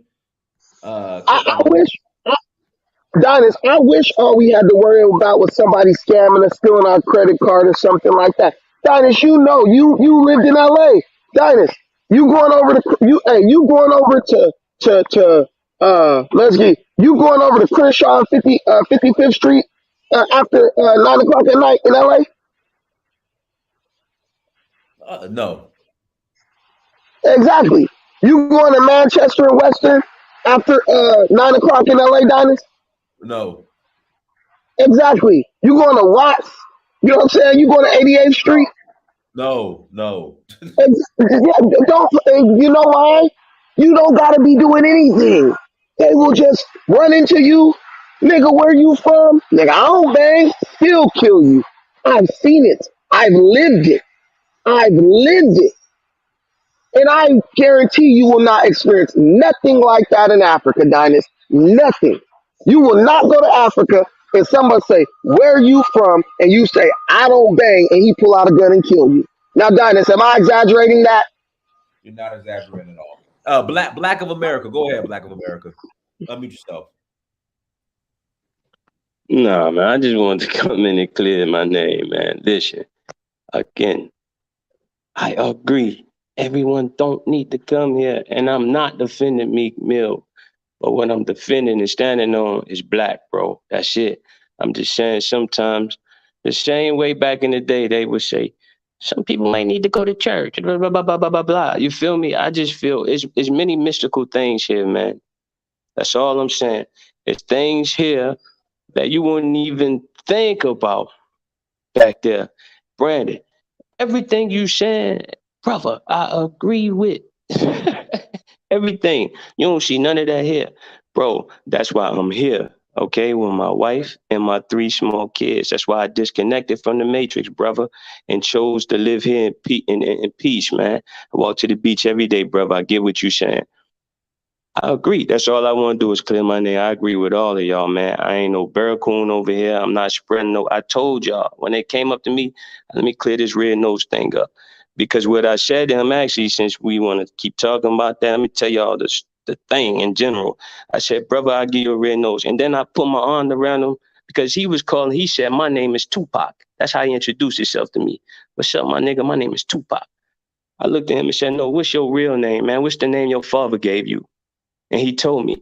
I put my arm around this brother. I was with my family. We was actually on the beach. He just played a song for me, a Welcome to Gambia song. You understand? I said, bro, let me tell you something, man. Everybody don't act like this in the States, bro. That's just what they push in the music. You understand? He had a Kanye West shirt on. I said, that guy right there, nah, and he started laughing. You know what I'm saying? I told him, I said, brother, it's some neighborhood you'll go to. I'm from Baltimore City. I take you to Prince George's County, Maryland, or Fort Washington, Maryland, or Bowie, Maryland, and you call one of them brothers out there, nigga, or I take you to one of these Fruit of Islam brothers, and you call one of them that, you in for a rude awakening. You're going to feel like a clown when you leave that conversation. That's what I told them, man, for everybody in the chat. So when I reference the red nose, you understand, that's just shortening. It's no confrontation because I don't do nothing over here for love. I'm the guy, you understand, that I don't post nothing. But after Tubaski, I'm the guy that makes sure my block got lambs. I'm the one that makes sure my neighbors got lamb meat. I'm the one that go out and buy kilos of rice for the neighborhood and go to the side that I know don't have it. I'm the reason that there's a new bridge put up that they can walk over water to get to school. You get what I'm saying? My kids don't go to one of these Cambridge English schools. My kids go to the Junction School. My kids go to the African school, man, where Wolof is the first language. You understand? So I'm not one of these guys. I get everything you saying, brother. That's all I'm saying. I'm just saying where my heart at right now, bro, and the love these people then show me and show me how to give back to others that look like me is something that I can't let the media have me dividing, bro. That's all I'm saying. But I get what you're saying. Everyone don't deserve to come. That's Bro, it. all I'm saying, bro, and I wish y'all could have been in court with me and my guy Tariq when he brought up my criminal history and they didn't investigate me. Bro, I really been in the field, bro. People don't really understand the shit I really been through. And I promise you, you do not never want to, you don't want a young Brandon walking through Africa, bro. You don't. Like, a nigga walk around with a chip on his We shoulder. saying it, but we saying that like these people, but you know how you saying that? You know how you sounding like these people they can't weed that out. They don't want that either, brother. They hold on. When you go to another hood, since you from the hood and you saying all that, you from the hood, so let's go off street code. When you go to another hood that you don't know, ain't all eyes on you, Brandon. All eyes on you. They trying to figure out who you is, what car that is, right? So yeah, you step through one of these people here, bro. It is elders that's gonna check you. Let's not act like these people just sweet sitting down letting stuff ride, bro. I got pictures of people who stole and got killed inside compounds. I got pictures, bro. I have pictures. I've seen street justice out here already from thieves. I've seen people snatch phones and get dealt with by the community. I've seen people run to the police because it's better to run to the police than get done with the community. So these people ain't sweet out here either, bro. The same way black people are there in the States is the same way black people are here when they gonna protect themselves, dog. I'm just saying, bro. I'm gonna keep it real on that. You get what I'm saying? Look, I've seen all that stuff in Africa too. I've been to Africa many, many, many times. The thing, what I'm telling you is, I know that it's That's deeper all I'm than what saying, you're bro. saying. Listen, But what I'm saying is, you and I both know it's deeper than that because let's be real. You could see street justice. You see a street justice on somebody who poor, broke, ain't got no money. We have evolved in America as Black Americans to the point where we got millionaires out here murdering people. Look at Young Thug. Look at these dudes. So take that guy with all his money and all his influence and drop his ass in the middle of Africa and say, do what you was doing in America and Africa. And that's what we're dealing with now. You still thinking we dealing with the motherfucking T1? You still act like we dealing with the T1000 nigga, with the term whatever model Arnold Schwarzenegger was. Nigga, we got T1000s now. Dynast, am I lying? We got rich niggas that's gang banging and killing, bro. But okay, so we gonna carry that smoke for the white dude in Ghana that called himself Kill America, that got them boys Now singing you, Shore. now you, We now gonna you, have now you're carry that doing smoke for something. him. That's the We right gonna question. carry that. Wait. Now you're doing something called moving We the gonna carry that goalposts. same smoke. We gonna carry because look, Listen, since I've been here, they had three huge drug arrests. All three of them been Dutch people. All three of them been three white Dutch dudes. I ain't see no Black American here selling right, drugs, brother. right. And guess what? We don't need to get over there and start being a part of it. Let's look in Right, America. but that's It's what I'm white saying for people. me. That's why people like me and you here, brother. That when people like that get here, we can say, bro, now that you here, yo, that ain't how we live over here. Let's show you how we live over here, bro. Brother, leave that And shit guess back what he there in going America, wait? brother. And guess what he go? Wait, brother. And guess what he gonna do? And then if He'll he don't, then we know what's up. Wait, let me say what I gotta say, bro. Listen, I get you, but you know what that nigga gonna say? Fuck y'all niggas, and he gonna be right over there selling work with the Dutch dude, getting money. Oh, these Dutch niggas know how to. Hey, Come that's on, facts, you but think I'm B, from the hood, bro? Wait. You but said B, that's but you facts. know, Wait, but B, bro. okay, let's Hold leave the on, hood, but Baltimore. B, let's be real, and this might sound funny. That's real. He might Come on, be like, bro. yo, fuck both of y'all, right? And me and you Bro, might we look from at the him like hood. this stupid. He don't even know what he finna get into. He's stupid. Me and you might look like that, and me and you we finna mob out, and we finna go slide. We finna hit the beach, look at something. You feel me? But guess what's gonna happen to him, bro? You know, as soon as he start trapping, you know how nosy people is, man. Them bullets gonna be at his compound. The country gonna get him out, bro. Man, listen. Let me tell you something, and I want you to listen to me very closely. We've already watched this movie, bro. We already watched That's this facts. movie where we saw our own people betray their community in the interest of getting money and following other cultures. You and I both know we can get in a dude ear, man. It's different over here. You ain't got to do that. If that boy's a dope boy from America and he come to Ghana and he know the Dutch dude got the work, he gonna go right into dope boy mode. Like, yo, who to connect, who to plug, and now we got a problem on our hands. So what I'm saying is, let's leave that nigga in. Let's leave that nigga over in Baltimore. Let's leave him over in LA till he grow up and mature up out of that lifestyle. Maybe spend about 10 years sitting down in prison, whatever, and then he can come over there. But we not about to come create the same damn problem that we not gonna let what happened to our communities happen over in Ghana and introduce That's where we stand, bro. And that's why I ultimately 100%, 1,000% stand with you on that, brother. We agree 1,000%. And I'm gonna bow out on that because I don't want to sound like I don't agree with you. You know what I'm saying? I was just saying I was coming in to let y'all know I agree. We do it. Everyone don't need to come in some simple-minded people, bro. It's some people that was raised by the girls that had the shoestrings tied around their forehead, getting pregnant by 23-year-olds in 8th grade. Okay, so it's some people that was raised by girls like that. Okay, it's popping sex bracelets and shit. It's some girls it's some people that was raised by people like that, and I'm not knocking because men is clueless and the women clueless. But what I'm saying is, bro, next time you in Donish and B, next time y'all in Gambia, holla at your boy, bro. We break bread, bro. I love y'all, dog, and y'all be blessed and be safe over there, bro. Let's pass it to for us. Go ahead for us.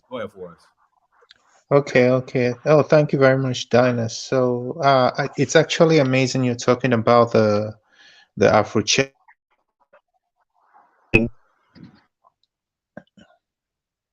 Go ahead. Okay.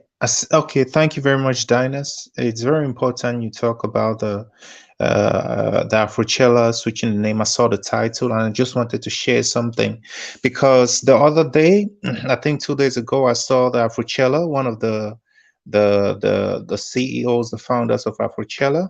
speaking, and he made reference to to belonging to one of these Kappa or Greek sororities, and that he's trying to establish one of those things in Africa. And I'm from Cameroon, and I hear brothers speaking, gang banging, all those things. There's nothing that is new to us. We just have certain values by which we live, and there are certain things that will not be tolerated. You could be as hard-headed. I don't care if you're Apo, if you're El Chapo. You bring that thing to Africa, we will solve your problem. We know the value of life, and no family would sit and watch you take their kids or molest people. We have crazy people like that in Nigeria. There are gangs, the IAs, they're committing atrocities, and they are getting killed also by the community, because that's not how we live. That's a Western way of going about things. We don't want those things in our community. So if there's any hard-headed person that thinks he's the toughest guy there in the US or whatever, if you're coming to Africa, please come to have a better life. Don't bring that over here, because the person that would deal with you will be the person in suit and tie that wakes up and go and do a 9 to 5. That will be like, enough is enough for this guy, and he'll put you in the dirt. That is just that's the easiest thing. And you're coming with your guns. We got our spirituality, like we got our where we go, and we do our rituals, we'll come back. Those bullets won't get into us. Oh, God. It won't get into us. I'm just letting you know that. I was whatever. with you. I was with you. I was with you until that point.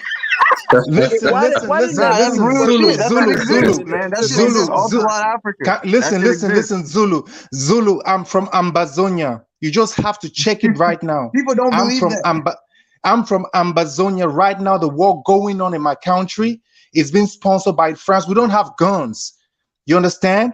But my people kill the military people with their hands and knives. That is because they're able to approach them that close.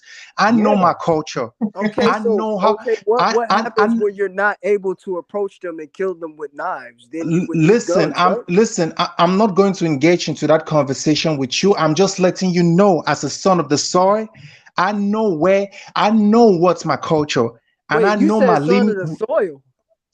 Yes, man. I'm a son of where I'm from. I'm a Bamenda boy. I'm like we say, he's a son of the soil. This is where I belong. So I know my culture. You understand? I'm not trying. Maybe where you are, things don't work that way. But I'm just letting you know we have a strong culture. That is things that's known all throughout Africa. We are the ones that stopped the Arabs from Islamizing the whole of Cameroon. The Bamenda people and the Bamilekes. That is why we dance with horse tails. My grandpa is called Zangtoku. That's because he died with 7 spears in his body after running like 5-10 kilometers with spears. So we know where we are from, bro. And all what we are just trying to do is live our life, do good, and be the brother's keeper. So let nobody come with those things. Write a book. You need to write a book about that, bro. I'll read it. Even if it's fictitious, I'll read that. That sounds awesome. Hey, you saying the book ain't gonna harm you, bro? I need to drink whatever y'all drinking over there, gang. Man, listen. Well, whatever you choose to say, that's up to you people. We know where we are from, and nobody would tolerate that. There are guys selling drugs. We got guys, I'm half Cameroonian, half Igbo. When it comes to street things, we are the Igbos that do that. And a tribe, bro. Listen, bro. When I say I'm Igbo, I'm just going directly to the tribe I'm from in Nigeria. Okay, what I'm tribe half are you Nigerian. From I'm from Bamenda. I'm from Bamenda. That is Awing and Batu. My mom is from the Batu. You understand? And Awing. That is because her grandmama was from Batu, and my her daddy was from Awing, and her mom was from Batu, and that is the Mankon kingdom. You understand? Yes, sir. So we know exactly how these things work. So I'm just saying, all that tough thing, bro. There are people around here that will kill you without even thinking, and he was just a guy going about his day because he thinks maybe what you're doing is just out of pocket, and nobody would tolerate that. But that wasn't. Let's talk about what brought me here. These guys are talking. They want to bring the kappas and all these, all these sorority things here. in Cameroon, we have a very, very bad, bad take on this thing because 99% of those in power are the Freemasons. Paul Biya has been in power for close to 45 years. In Cameroon, they say, si tu veux, il faut te faire percer pour percer dans la vie. You must get busted to bust, to blow up in life. And that is due to the immoral, satanic rituals that these guys practice. I'm not saying, maybe how this thing is being practiced in the West, that is how it's been practiced in Africa. But we've had a very bad experience with all the so-called sororities, which have created elitist group, which, within which they work, like a network. They pass themselves contracts. They stay rich at the top, while the majority of the citizens stay poor. We don't need those things. We need people that will help us, rebuild the African spirituality. That will help us, to wake up the people, for us to be able to dig back into our past and to be able to create a better African, for the kids. Forrest, I'm a Kappa, by the way. Yes, of course. I know you're a Kappa. I heard you also said you were a Freemason. Yes, and for me, I believe right now, like, it's all love with African Americans, but So are you saying that Dynasty is banned from Cameroon, nigga? Get to the point. Are you saying Dynasty is banned from Cameroon? This is what I need you to say right now. No, listen, he can't.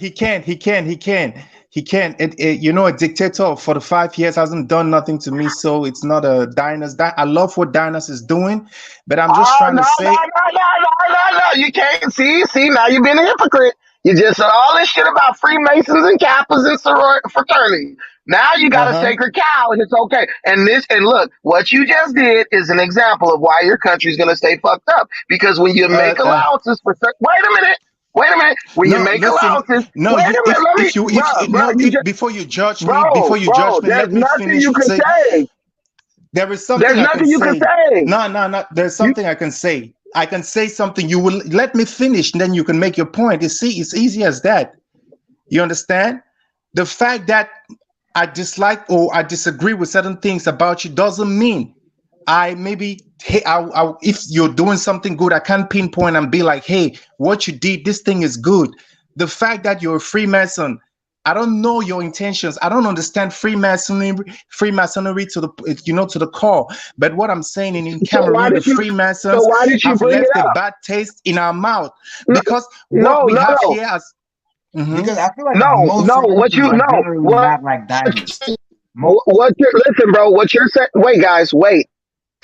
What you need to say is these guys are doing this and they happen to be Freemasons. Because what I could tell you right now, I'm not a Freemason. But one thing that needs to die in our community is this idea that the Masons and all these people are behind.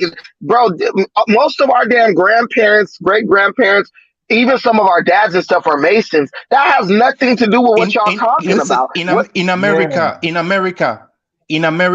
Africa, we have our own cultures, we have our own group, we have our own spiritual groups. It is definitely not the Freemasons. They're evil.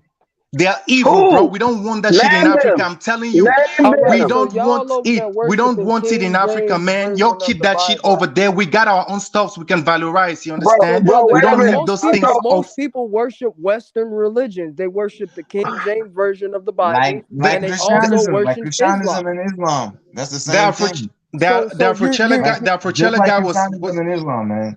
The Afrochella guy was practically saying he wasn't interested in Africa. His dad was, one of these honorable things they call, a man of influence in Africa, and he never wanted to come to Africa. It took his Chinese friends to come to Africa and be like, bro, we want to stay here, for him to realize the importance of his country.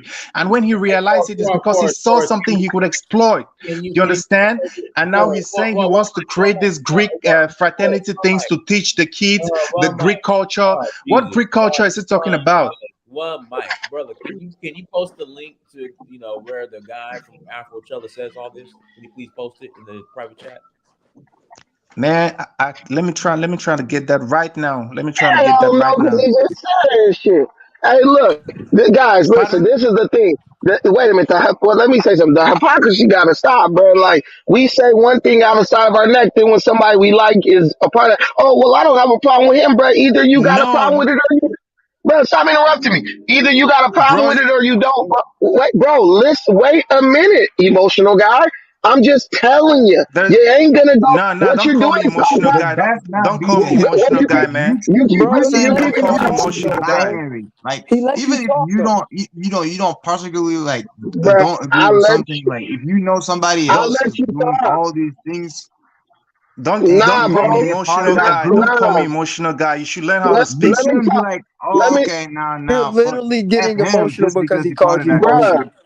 Bruh, let me talk. Let me say what I gotta say, bro. Like, this is why our countries and everything like that are messed up because we get up and all you're doing is practicing cognitive dissonance, bruh.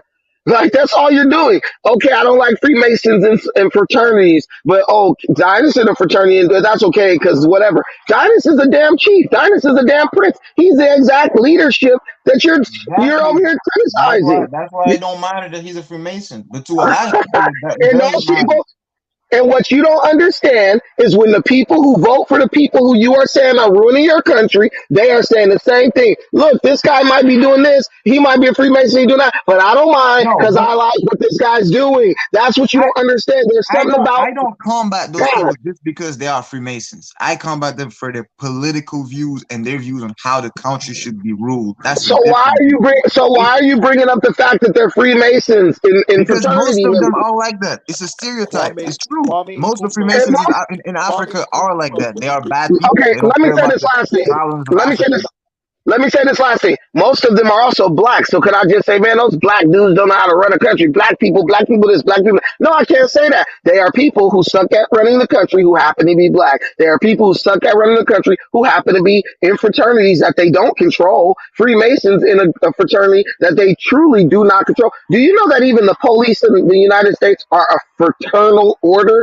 Fraternity don't mean anything. It's just a shitty person who happens to be a part of some different organizations. So stop arguing that point. It just waters down your argument. I think I see why Cameroon is warring like they is.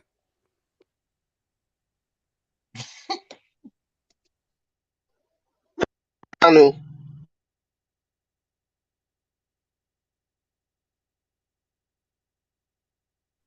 Freemasons have a bad stereotype in Africa. That's the problem. So do white folks, but they don't hold white folks back whenever they come over there. Because we colonized. That's why recently in an African country they're trying to set up a minister of decolonization. I think that's a very important minister. We need that.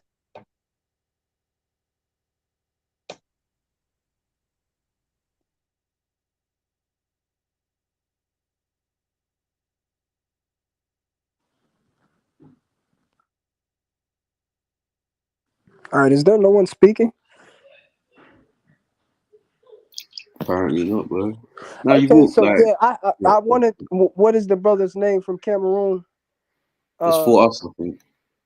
Brother, now you talking about voodoo and bullets don't affect you and stuff like that. What was all this smoke when the cracker came there to take over the land? Why didn't y'all use the voodoo to keep them out of there?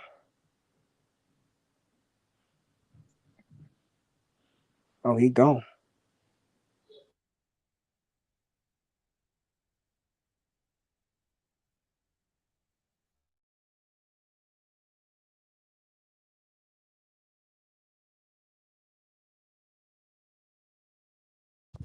Hey, I think Dynast fell asleep or something.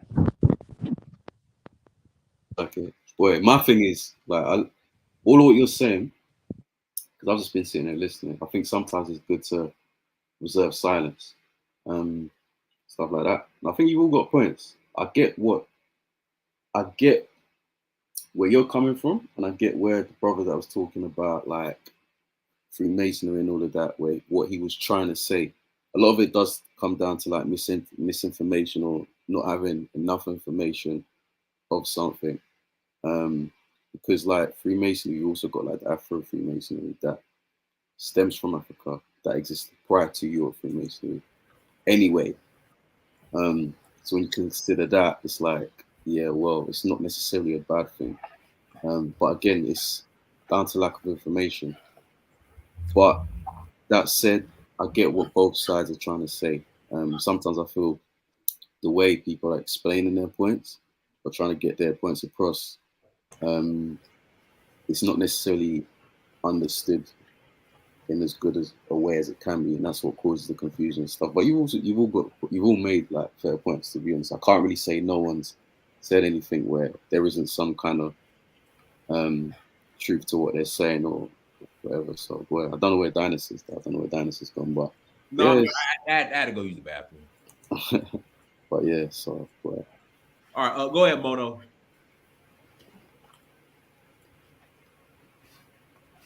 Mono.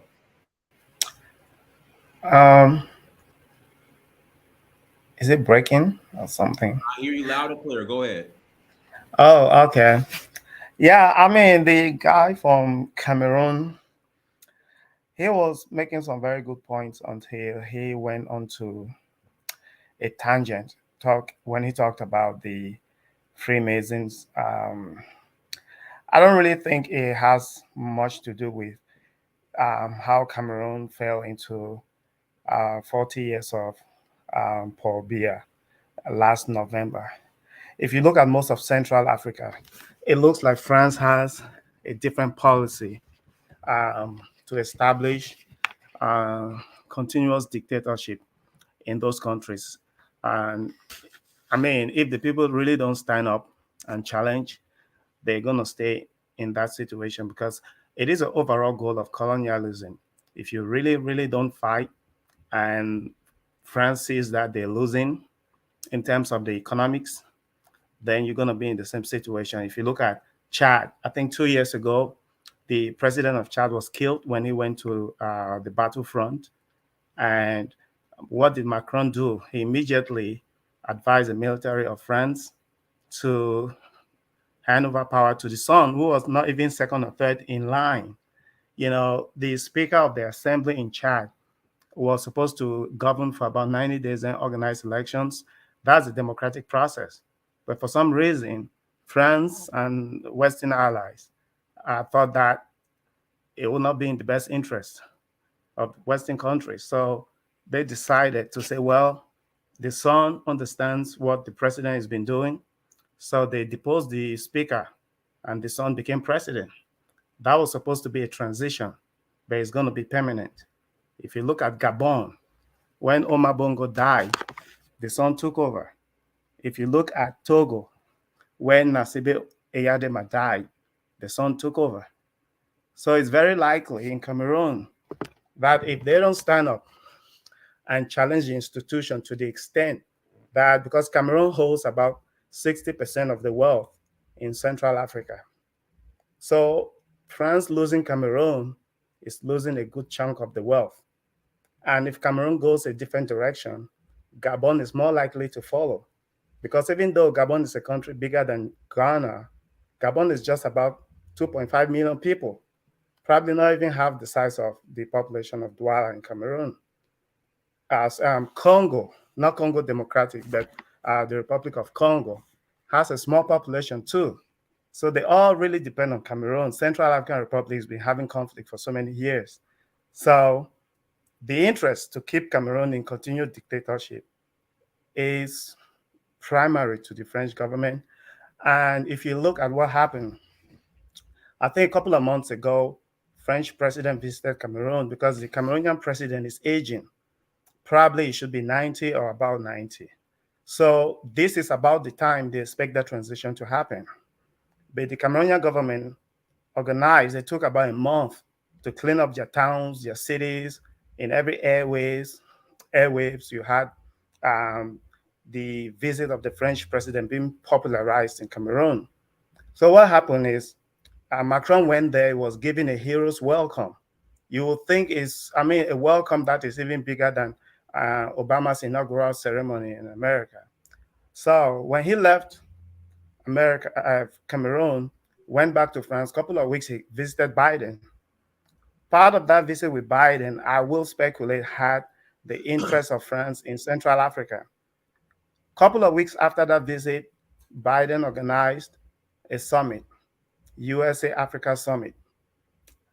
You have to expect that part of that conversation will be on the table, because regardless of whatever democracy they talk about, the foreign policy of Western countries is a dictatorship, because that's how they make the money. So if you don't fight to the extent that they see that it's not working, they're losing, they're not going to change. Even UK, but UK changed the policy because they kept losing in so many places, having so bad image in so many places that it couldn't sustain. So they had to change the strategy. That's why you see most Anglo-Saxon countries in Africa, they're having some form of democracy, like Nigeria, like Ghana, like Sierra Leone, like Liberia, like Tanzania, like Kenya.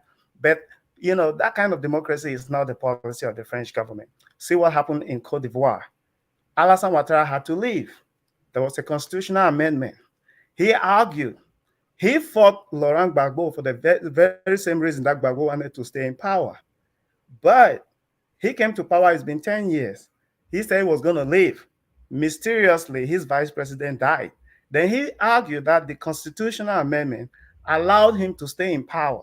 So is he going to be there for 5 years, 10 years? But the French government actually supported Alassane Ouattara. Why? Because Ouattara helped to kill the new eco-currency that Nigeria, Ghana, and many other countries, including Guinea, they signed on to. Cote d'Ivoire had to be that connection point for the eco-currency to take off. But Ouattara killed it. So you're having that kind of situation. The only French Francophonie country that has taken a path that is a little bit to the other direction is Senegal. They had a transition with Abdoulaye Wade. So it goes back to love of country. Abdou Diop lost in 2000. His own people said he should rig the election. Senegal had a small population, about 8 million people then. He refused. I was reading an article. He said he doesn't want to spill the blood of his people. He was a devout Muslim. He refused, handed power to Abdoulaye Wade. Then in conversations with Abdoulaye Wade, he said, you have the power. Make sure you transition as peacefully as it's been. Abdoulaye Wade stayed there. For some reason, he tried to manipulate, but they want him. He transitioned. Macky Sall is in there. So it comes back regardless of whatever institution or some kind of occult organization that they are members of. I mean, we've had this in many parts of the world. It comes back to, if you love your people, you will transition and you will be able to get away from the grip of Western neocolonialism. All right. Oh, guys, links in the chat room. Link is on the chat room, in the chat room. I'm sorry. If you guys want to call in and add the conversation, well, let me put the link in the chat room. Guys, do me a favor, hit the like button again, please. Please hit the like button. I will greatly appreciate it. Again, I will greatly appreciate it. Everyone, go ahead and click on that link and call in. Cameroon was never part of Nigeria. Stop trolling. Guys, hit the link in the chat room if you want to call in and add to the conversation. And once again, my dogs play in about 2.5 hours. I'm sorry. Yeah, 2.5 hours. My dogs play in about 2.5 hours. We're about to run this championship back to back. All right, go ahead.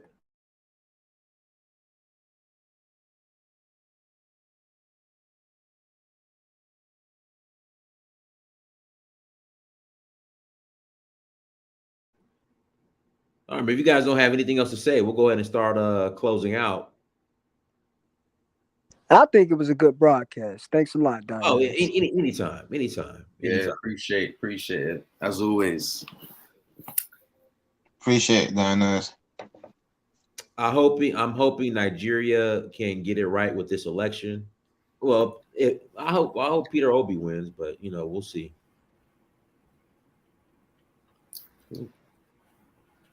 We will see. With that being said, guys, everyone, thank you so much for joining like, share. Mono, you got something to say? No. Okay.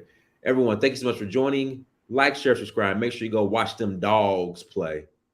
Again, make sure you go watch them dogs play. Okay. Until next time, family, Dynasty Search for Uhuru. Peace.